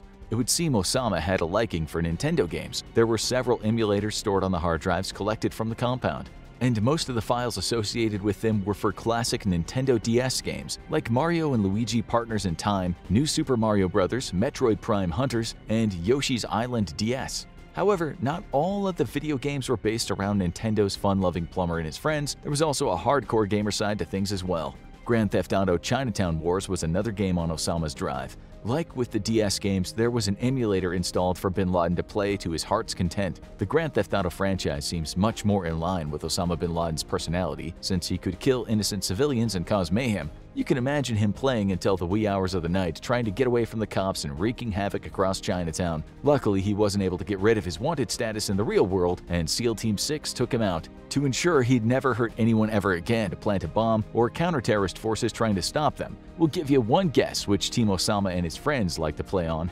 The game normally requires an internet connection to play against other people across the world. However, bin Laden and the crew at the compound may have set up their own LAN network to play against one another. Again, it's probably pretty obvious which side Al-Qaeda members wanted to be on. The LAN network would have been more secure, so they couldn't be traced, which means if you ever played Counter-Strike back in the day, you probably didn't face off against Osama or members of Al-Qaeda, although we don't know that for sure. On top of the video games already mentioned, there seems to be a decent amount of time spent playing Zuma Deluxe to pass the time. You have to remember that around 2007, these types of games were all the rage. It's interesting to note that Osama and his group at the compound seemed pretty up to date with their gaming practices. These men also spent their time killing zombies in Sniper Elite Nazi Zombie Army 2. Many of the video games that Osama and the men in Al-Qaeda were playing had a shooting component to them. Again, this is not surprising considering who was doing the gaming. Even though these were bloodthirsty terrorists, it does seem they enjoyed Nintendo just as much as any of the shooters they had at their disposal. Again, we'll never know which games Osama bin Laden himself preferred or played, but according to the files on his hard drive, he seemed to be an avid gamer. Along with video games, porn, and other media, there was a plethora of documents housed on the hard drives. The important ones were never released to the public for national security reasons. However, we can assume that some of the files on the hard drives led to the capture or deaths of many other Al-Qaeda members. Also, it's likely that not too many photos and videos of torture victims and executions were released to the public. Let's not forget Osama bin Laden and the members of Al-Qaeda were terrible people, capable of unspeakable things. Even though you might have seen some of the videos or played some of the games on Osama's hard drive, it does not mean bin Laden was an average guy. He was a terrorist responsible for the deaths of thousands, making him more a monster than human. There were also drafts of emails found on Osama bin Laden's hard drives that provided glimpses into what he'd been up to during his years in hiding. He couldn't send emails or make phone calls from the compound because they likely would have been intercepted by US intelligence and given away his position. Therefore, bin Laden wrote emails that were uploaded to flash drives and brought by a courier to different internet cafes to be emailed out. The most surprising finding from these emails was that even while in hiding, Osama bin Laden still ran Al-Qaeda. Although he remained its figurehead while in hiding, he did need to give up some of his power to his second-in-command, Ayman al-Zawahiri. The files recovered from Osama bin Laden's hard drives indicated that he was still giving orders, being briefed on reports, and making religious rulings within the terrorist organization, all while in isolation at his compound. SEAL Team 6 recovered a lot of information during their raid on the compound while simultaneously taking Osama bin Laden out. We don't know how many people were actually living there, but it's reported that at least a few of his wives and several children were at the compound at the time of the operation. This brings us to an important point.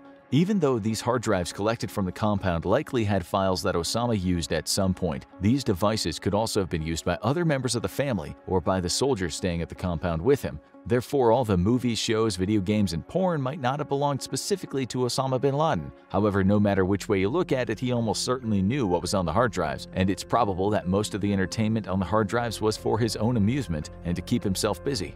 Not everything was digital at the compound either. Osama also had an interesting collection of books that gave further insight into how the maniac's mind worked.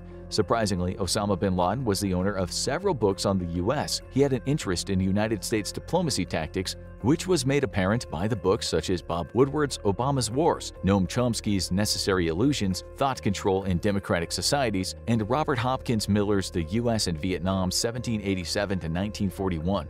These readings were likely used to help bin Laden understand his enemy and plot new ways to terrorize the free world. However, this begs the question, if Osama bin Laden was so against the United States and the Western world, why did he have so much media from those cultures on his drives? Why weren't the hard drives filled with movies, shows, and games from other parts of the world or even from the Middle East itself?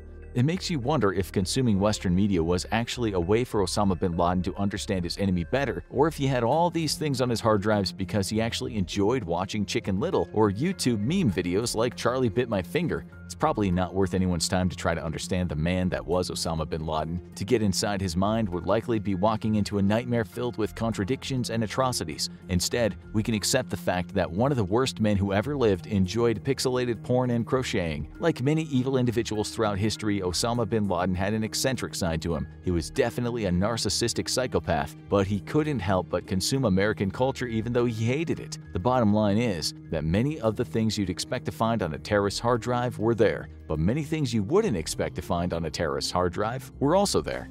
Either way, the world's a better place without Osama bin Laden in it. Thank you, SEAL Team 6. We're back with even more insane conspiracy theories. Some might have seemed to be wild and even totally implausible at one time, and some even spent years totally obscured from the public. But all of these were eventually revealed, at least in part, to be true. And some of them are even stranger than fiction. From shady government scandals to aliens buried out in the desert, to ghosts at sea that started a war, and even a secretive meeting between some of the wealthiest people in the world that involved strange rituals in front of a big stone owl. These are the insane conspiracy theories that turned out to be true, Part 2. Let's start with one that seems so obvious that it would almost be more surprising if it weren't true. And that's the theory that the government is watching your every move. It's hardly an overstatement to say that in our modern technology-driven world, you're never more than a few feet from a camera. whether it's part of a closed-circuit system or even those that are found near roads designed to catch speeding drivers. But think about how many other places you'd find a camera. Your smartphone's got multiple, and your laptop or PC will likely have a webcam, just to name a few. What's stopping the government from using these devices to spy on you? Well, nothing, actually. In fact, it's completely legal for them to do so. Mass surveillance is hardly a new innovation, as dystopian as the concept might feel. In the United States alone, there exist multiple federal law enforcement and intelligence agencies that serve the function of conducting surveillance over the population, like the National Security Agency, the Federal Bureau of Investigation, and the Central Intelligence Agency. While this is often done in the name of security to protect the public from the threat of acts of terrorism, surveillance on this scale is also a tool used to silence political dissent, often by targeting particular individuals and organizations. Although it generally requires exploiting software security vulnerabilities, the government can technically use cameras in your devices to spy on you. The FBI even has access to technology that can remotely access webcams without triggering the light that indicates the camera is active. And they've been able to do this for years. Remote activation tools, known by the fitting acronym RATS, are a form of spyware that the FBI uses for criminal investigations. Ratting is reportedly done only sparingly, but it's hardly reassuring, knowing that they can watch us without being able to even tell. In 2013, a former contractor who had worked for the NSA leaked documents that exposed some of the extensive surveillance programs conducted by the NSA, FBI, and CIA. The now infamous Edward Snowden revealed that massive swaths of data had been gathered by these agencies from sources including social media websites and email exchanges in order to form comprehensive profiles of U.S. citizens based on their online activity. The leaks also highlighted the potential for governments to remotely access cameras and microphones of personal electronic devices for these purposes. So it's not just the hackers, stalkers, and other cybercriminals to be wary of when you're perusing the internet. The government could be keeping an eye on you too. After all, having your own FBI agent watching you has long been a running joke online, featured in various memes. Ours is called Jonathan, and even though we can't see him, we know he can see us. Unsettling. From one tale of shadowy governmental overreach to an attempt to suppress political opposition that became so infamous that its name has been immortalized in the Conspiracy Theory Hall of Fame. It was 1972, and the several-month-long build-up toward the next presidential election was already underway, with Republican President Richard Nixon running against Democrat candidate George McGovern. Little did the public know that a discovery was about to be made that threatened to upend the entire election process, and the president himself knew about it. Several months before the election, Frank Wills, a security guard working at an office, apartment, and hotel complex in Washington, D.C., discovered that various locks around the complex had been tampered with. Suspecting a possible break-in, Wills called the police, who arrived and apprehended 5 burglars who had forced an entry into the offices of the Democratic National Committee. But this wasn't about a score because these weren't ordinary burglars. While inside, they'd intended to steal several important campaign documents and attempted to plant bugs to listen in on phone lines. Upon investigation, it was discovered that 4 of these 5 men were former agents of the Central Intelligence Agency and had been involved in actions against Cuban leader Fidel Castro. At the time, though, the press reported that the attempted burglars were Cubans, despite only 3 of them having Cuban heritage. The 5th was a security chief for the Committee to Re-elect the President, or CREEP for short. They had conspired with a former FBI agent who is a counsel for CREEP, as well as another high-ranking CIA officer who'd recently been appointed to the staff of the White House. As this tangled web began to unravel, it seemed to point to one man being at the center, President Nixon himself. He made aggressive attempts to cover up the scandal and was believed to have even hired the 5 men in the first place, but this did little to prevent journalists from the Washington Post from uncovering his role in the conspiracy. This botched attempt at an act of blatant political sabotage was what ultimately led to the downfall of the Nixon administration, with almost 70 people being impeached as a result. Nixon resigned from office in 1974, since Congress couldn't impeach him if he were to step down. Thus, he avoided facing criminal charges. The scandal would eventually be named after the hotel that it started in, the Watergate complex. This Watergate scandal forever changed U.S. politics, leading many Americans to think more critically about their leaders. After all, if the president could use his power to attempt to cover up something like this and get away with it, then it didn't exactly smack of being trustworthy. And if mass surveillance and an administration trying to snuff out its opposition secretly weren't enough government overreach for you, there's an arguably darker conspiracy theory that turned out to be true, one that might have led to thousands of Americans being poisoned by the government. A while ago, an alarming factoid was circulating on the internet that in 1926 the federal government had poisoned alcohol in an effort to discourage the public from drinking during Prohibition. This was, of course, a real thing. Well, Prohibition was anyway, as between 1920 and 1933 it became illegal to sell, produce, or even transport alcoholic beverages. But naturally, this didn't stop people from buying, drinking, and often making their own booze. According to the claim, though, the government added poisonous substances to alcohol as a way to crack down on the number of people drinking it. Apparently, this event caused an estimated 10,000 deaths before Prohibition was eventually ended in 1933. But the truth is a little more nuanced. The government wasn't exactly sneaking into black market distilleries and emptying barrels marked with the skull and crossbones into the booze like some cartoonish supervillain. In actuality, when the 18th Amendment was passed bringing Prohibition into effect, this led to regulatory agencies encouraging measures to make alcohol used for industrial purposes undrinkable by adding lethal chemicals like methyl alcohol or wood alcohol to grain alcohol, making it poisonous. This wasn't done to any alcohol that was intended for human consumption. Still, one of the ways that criminals tried to make money during Prohibition was by producing their own booze illegally to sell on the black market. And can you guess what they stole to use as a key ingredient? Yep, the now tainted industrial alcohol. While the government didn't set out to purposely kill drinkers, it did seek to stop making industrial alcohol just so darn tasty to drink, leading to a number of alcohol poisoning deaths from those who bought booze from less than stellar brewers. From bad booze to big tobacco, did big cigarette companies really try to cover up the fact that smoking can kill? It seems almost quaint that anyone would try to lie about that, especially if you're used to seeing the often graphic "smoking kills" PSAs on TV and similarly unpleasant warnings on packs of cigarettes to dissuade people from buying them, or so that the companies making them can at least say they're being honest about it. But back at the beginning of the 1950s, new evidence was emerging that seemed to show an indisputable link between smoking cigarettes and developing lung cancer. Naturally, people knowing your product is deadly can be pretty bad for your business, never mind the moral and ethical implications of it slowly killing your customers. Tobacco companies had their bottom lines to worry about.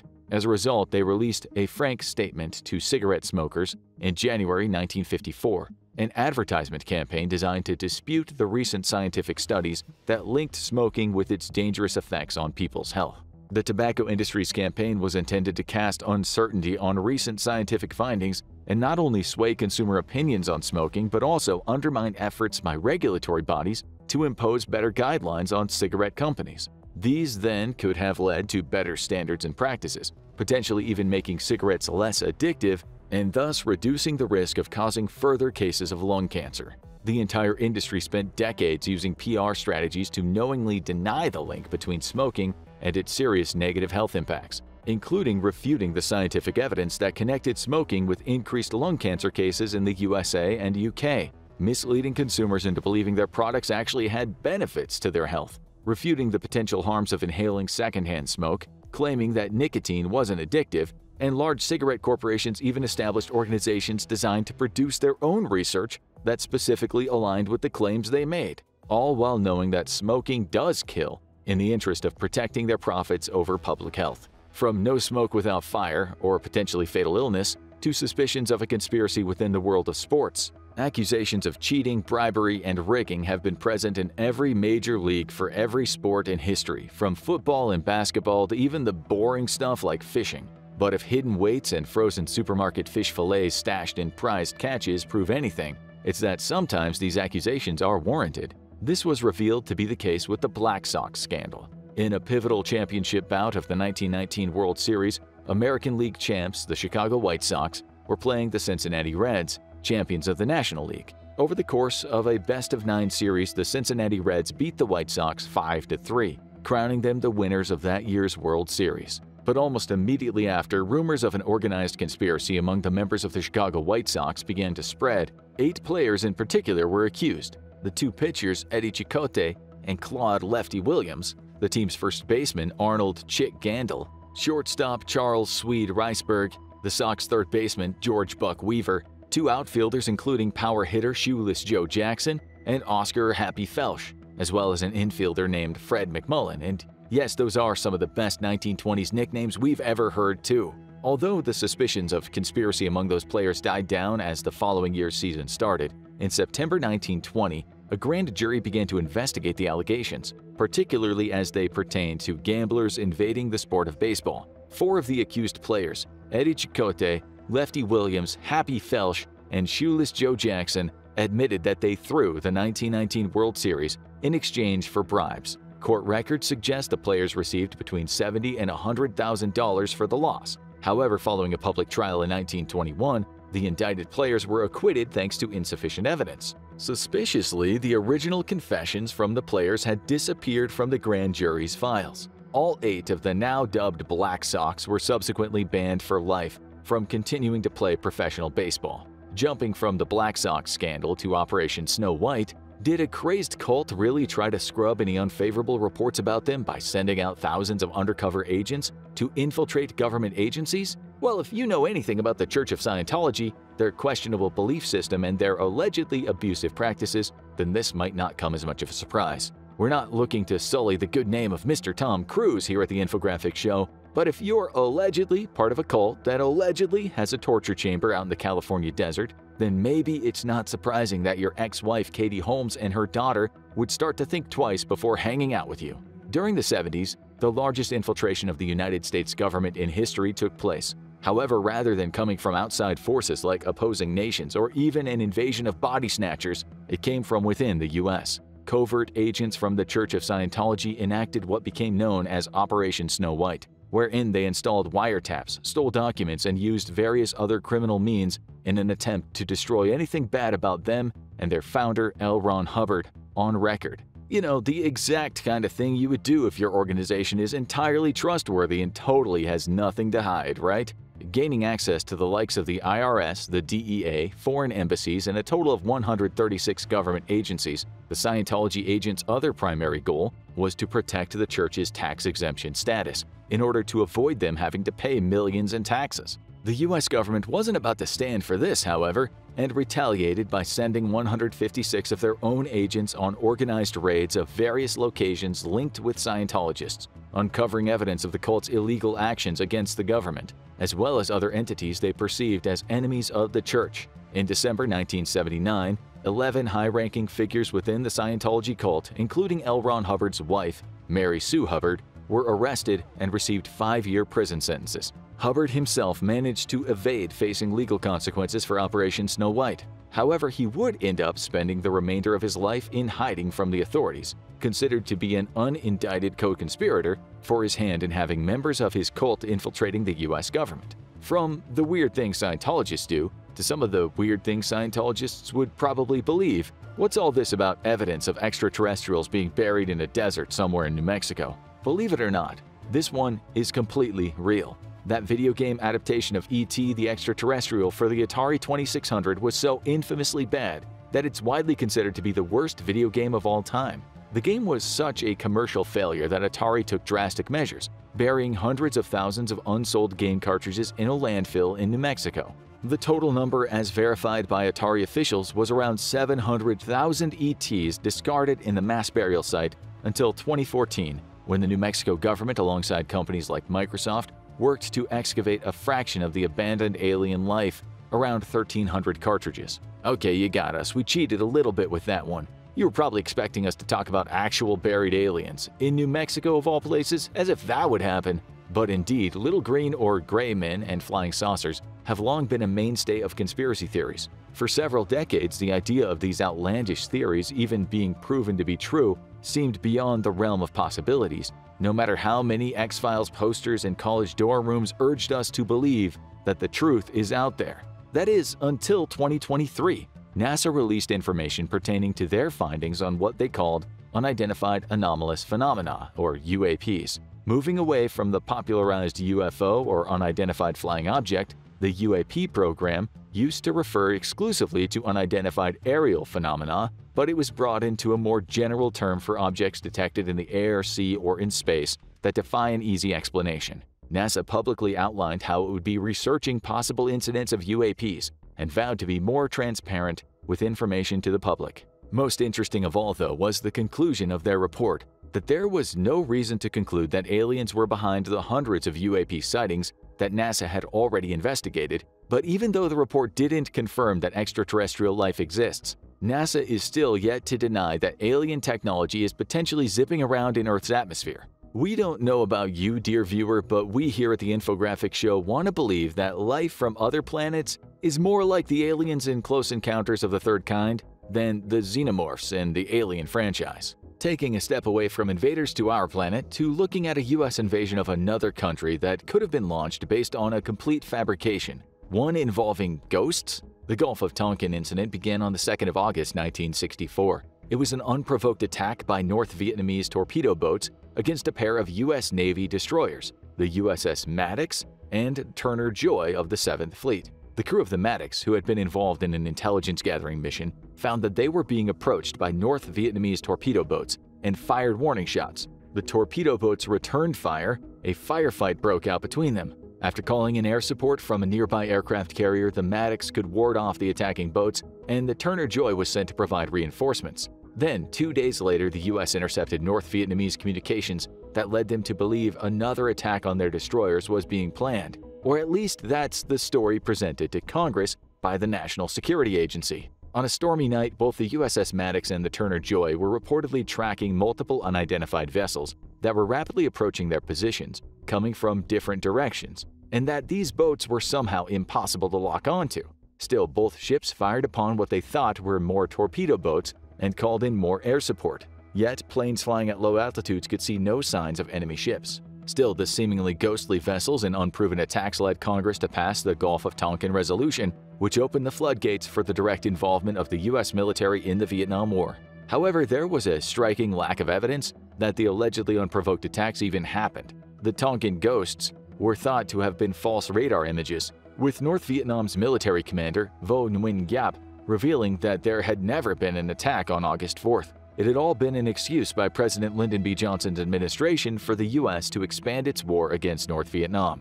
The Gulf of Tonkin incident was hardly the only maritime incident that officials went to great lengths to cover up. One that occurred in 1989 actually led to the deaths of 47 U.S. Navy crewmen, with the Navy attempting to use thinly veiled homophobia to smear one of the victims who lost his life. Aboard the battleship, the USS Iowa, in the Caribbean Sea, off the coast of Puerto Rico, a live fire exercise went drastically wrong.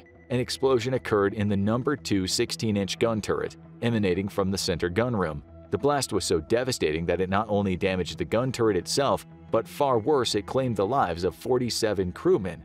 Naturally, following the incident, exactly what went wrong had to be determined. But of the multiple investigations launched into the USS Iowa turret explosion, their conclusions seemed to conflict dramatically. According to the Navy, one of the crew members who had died in the explosion aboard the Iowa had been directly responsible and had deliberately caused the blast that killed his fellow crew members. They claimed, and later leaked to the media, that gunner's mate second class Clayton Hartwig had been in a romantic relationship with another sailor and had then caused the explosion in the gun turret when their relationship had soured. However, there was no evidence that this had ever happened or that Hartwig was gay in the first place. Their investigation seemed to just be trying to implicate gay people in the deaths of multiple people for no reason. Stay classy, U.S. Navy. When the media around the victims' families disputed the Navy's findings and the U.S. Senate and House Armed Services Committee held inquiries into those conclusions, the Government Accountability Office, with the help of Sandia National Laboratories, were then asked to conduct their own investigation.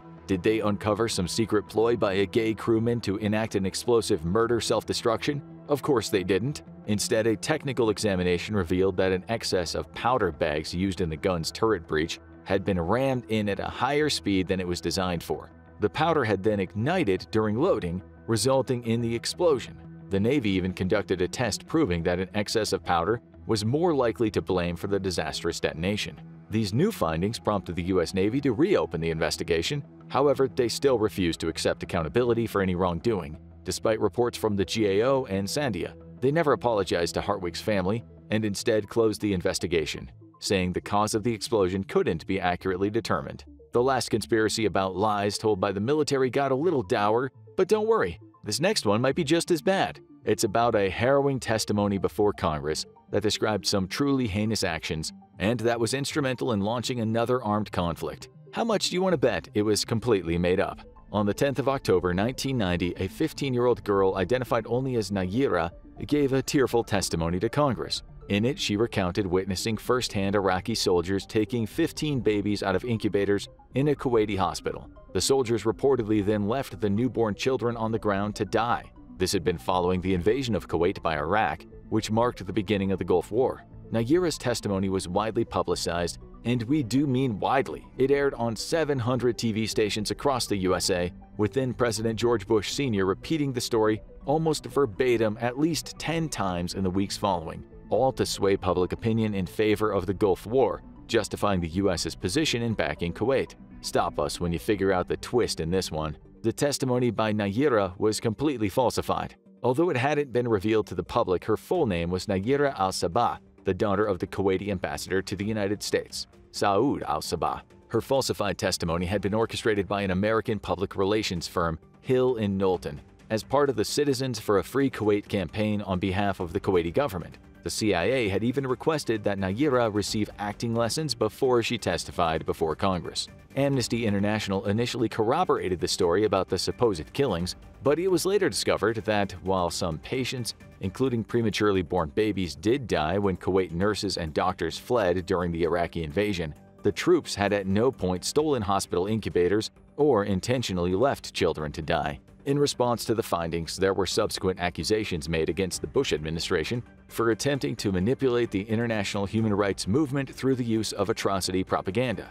As you've no doubt learned throughout this video, in the last part, the United States government is pretty much the undefeated world champion regarding conspiracies and cover-ups. What can we say? It's something we're just so darn good at. Ready for another one? Of course you are. Let's turn the clock back a few decades. The 50s and 60s were a crazy time for conspiracy theories. In fact, you could argue that much of the public fascination with conspiracies came into its own. Exposing the top-secret things the government doesn't want you to know became something of a national pastime, and one of the craziest of all was codenamed Operation Northwoods. In 1962, officials within the U.S. Department of Defense had proposed a false flag operation that would see the Central Intelligence Agency carrying out acts of terrorism against American citizens on American soil. Additionally, on the hit list were military bases in Miami and Washington, along with plans to destroy U.S. ships, as well as refugee boats coming into the States. There were talks of hijacking planes and planting phony evidence to implicate someone else in these various acts of terror. The big question is, why would the U.S. government want to attack Americans? To make them afraid of communism. Oh, of course. A few years earlier, in 1959, Fidel Castro had come to power in Cuba. He allowed communists to form part of his new government, improving relations between Cuba and the Soviet Union. Given the Cold War between the USA and the USSR, Castro created concern among some within the U.S. government and military, so the goal of Operation Northwoods was to carry out attacks on innocent American civilians, as well as kill Cuban refugees, all while pinning these attacks on Castro and implicating the Cuban government. Ultimately, they wanted to paint a false image of the Cuban leader and misinform the American public in hopes it would encourage the sentiment that the U.S. should wage a war against Cuba. Perhaps the most terrifying of all, Operation Northwoods was actually authorized by the Joint Chiefs of Staff, meaning the U.S. almost came dangerously close to carrying out terror attacks on its own people in order to pin their deaths on Cuba. Fortunately, the operation was ultimately rejected by President John F. Kennedy. Of all the things he's remembered for, using his power to stop this absolutely heinous craziness was definitely one of his better decisions. So thanks for that one, JFK. When the government isn't at the heart of conspiracies, it's normally a nebulous, vaguely defined secret society secretly controlling the world through nefarious means. And the moment you hear someone arguing that such a group exists, be wary. Unfortunately, a lot of conspiracy theories center around a shadowy organization like the Illuminati and are usually just used by bigots to justify their very blatant and virulent anti-Semitic or racist worldviews. The people who are really up to some shady dealings are the rich and powerful, especially big businessmen and CEOs, in particular members of the Bohemian Club. Every July since 1872, some of the world's wealthiest, most powerful, and most influential figures head to a 2,700-acre campground in California.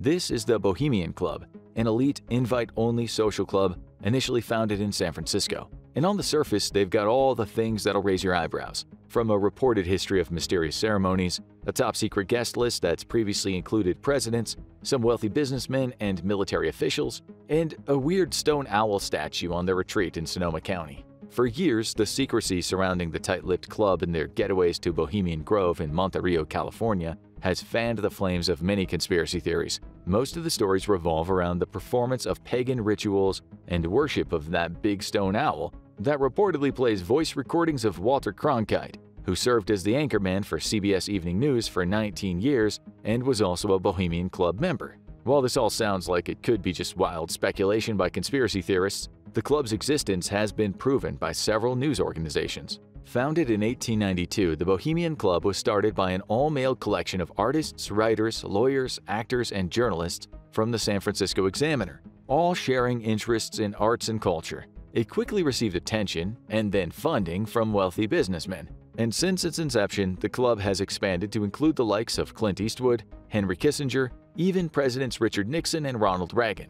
Even in the modern day, the Bohemian Club maintains a reputation for having predominantly the richest and most politically conservative men in the United States. However, they weren't all gathering around an owl to perform human sacrifices or coordinate their efforts to maintain control of the world. Since its founding, the Bohemian Club has held regular gatherings for members, allowing them to socialize, drink, and enjoy theatrical and musical performances. They inhabited various temporary locations in their early decades before establishing a permanent headquarters in the 1930s over on Taylor Street in downtown San Francisco. They also host an annual summer retreat to Bohemian Grove, which is when things tend to get weird. Robed figures are reported to sacrifice an effigy to banish all the worries of the gathered members. From there, things just tend to descend into a lot of drunken debauchery. Really, the Bohemian Club is just an excuse for some of the wealthiest figures to act like a group of stereotypical frat guys. What happens in between is still a question many conspiracy theorists and people alike ask.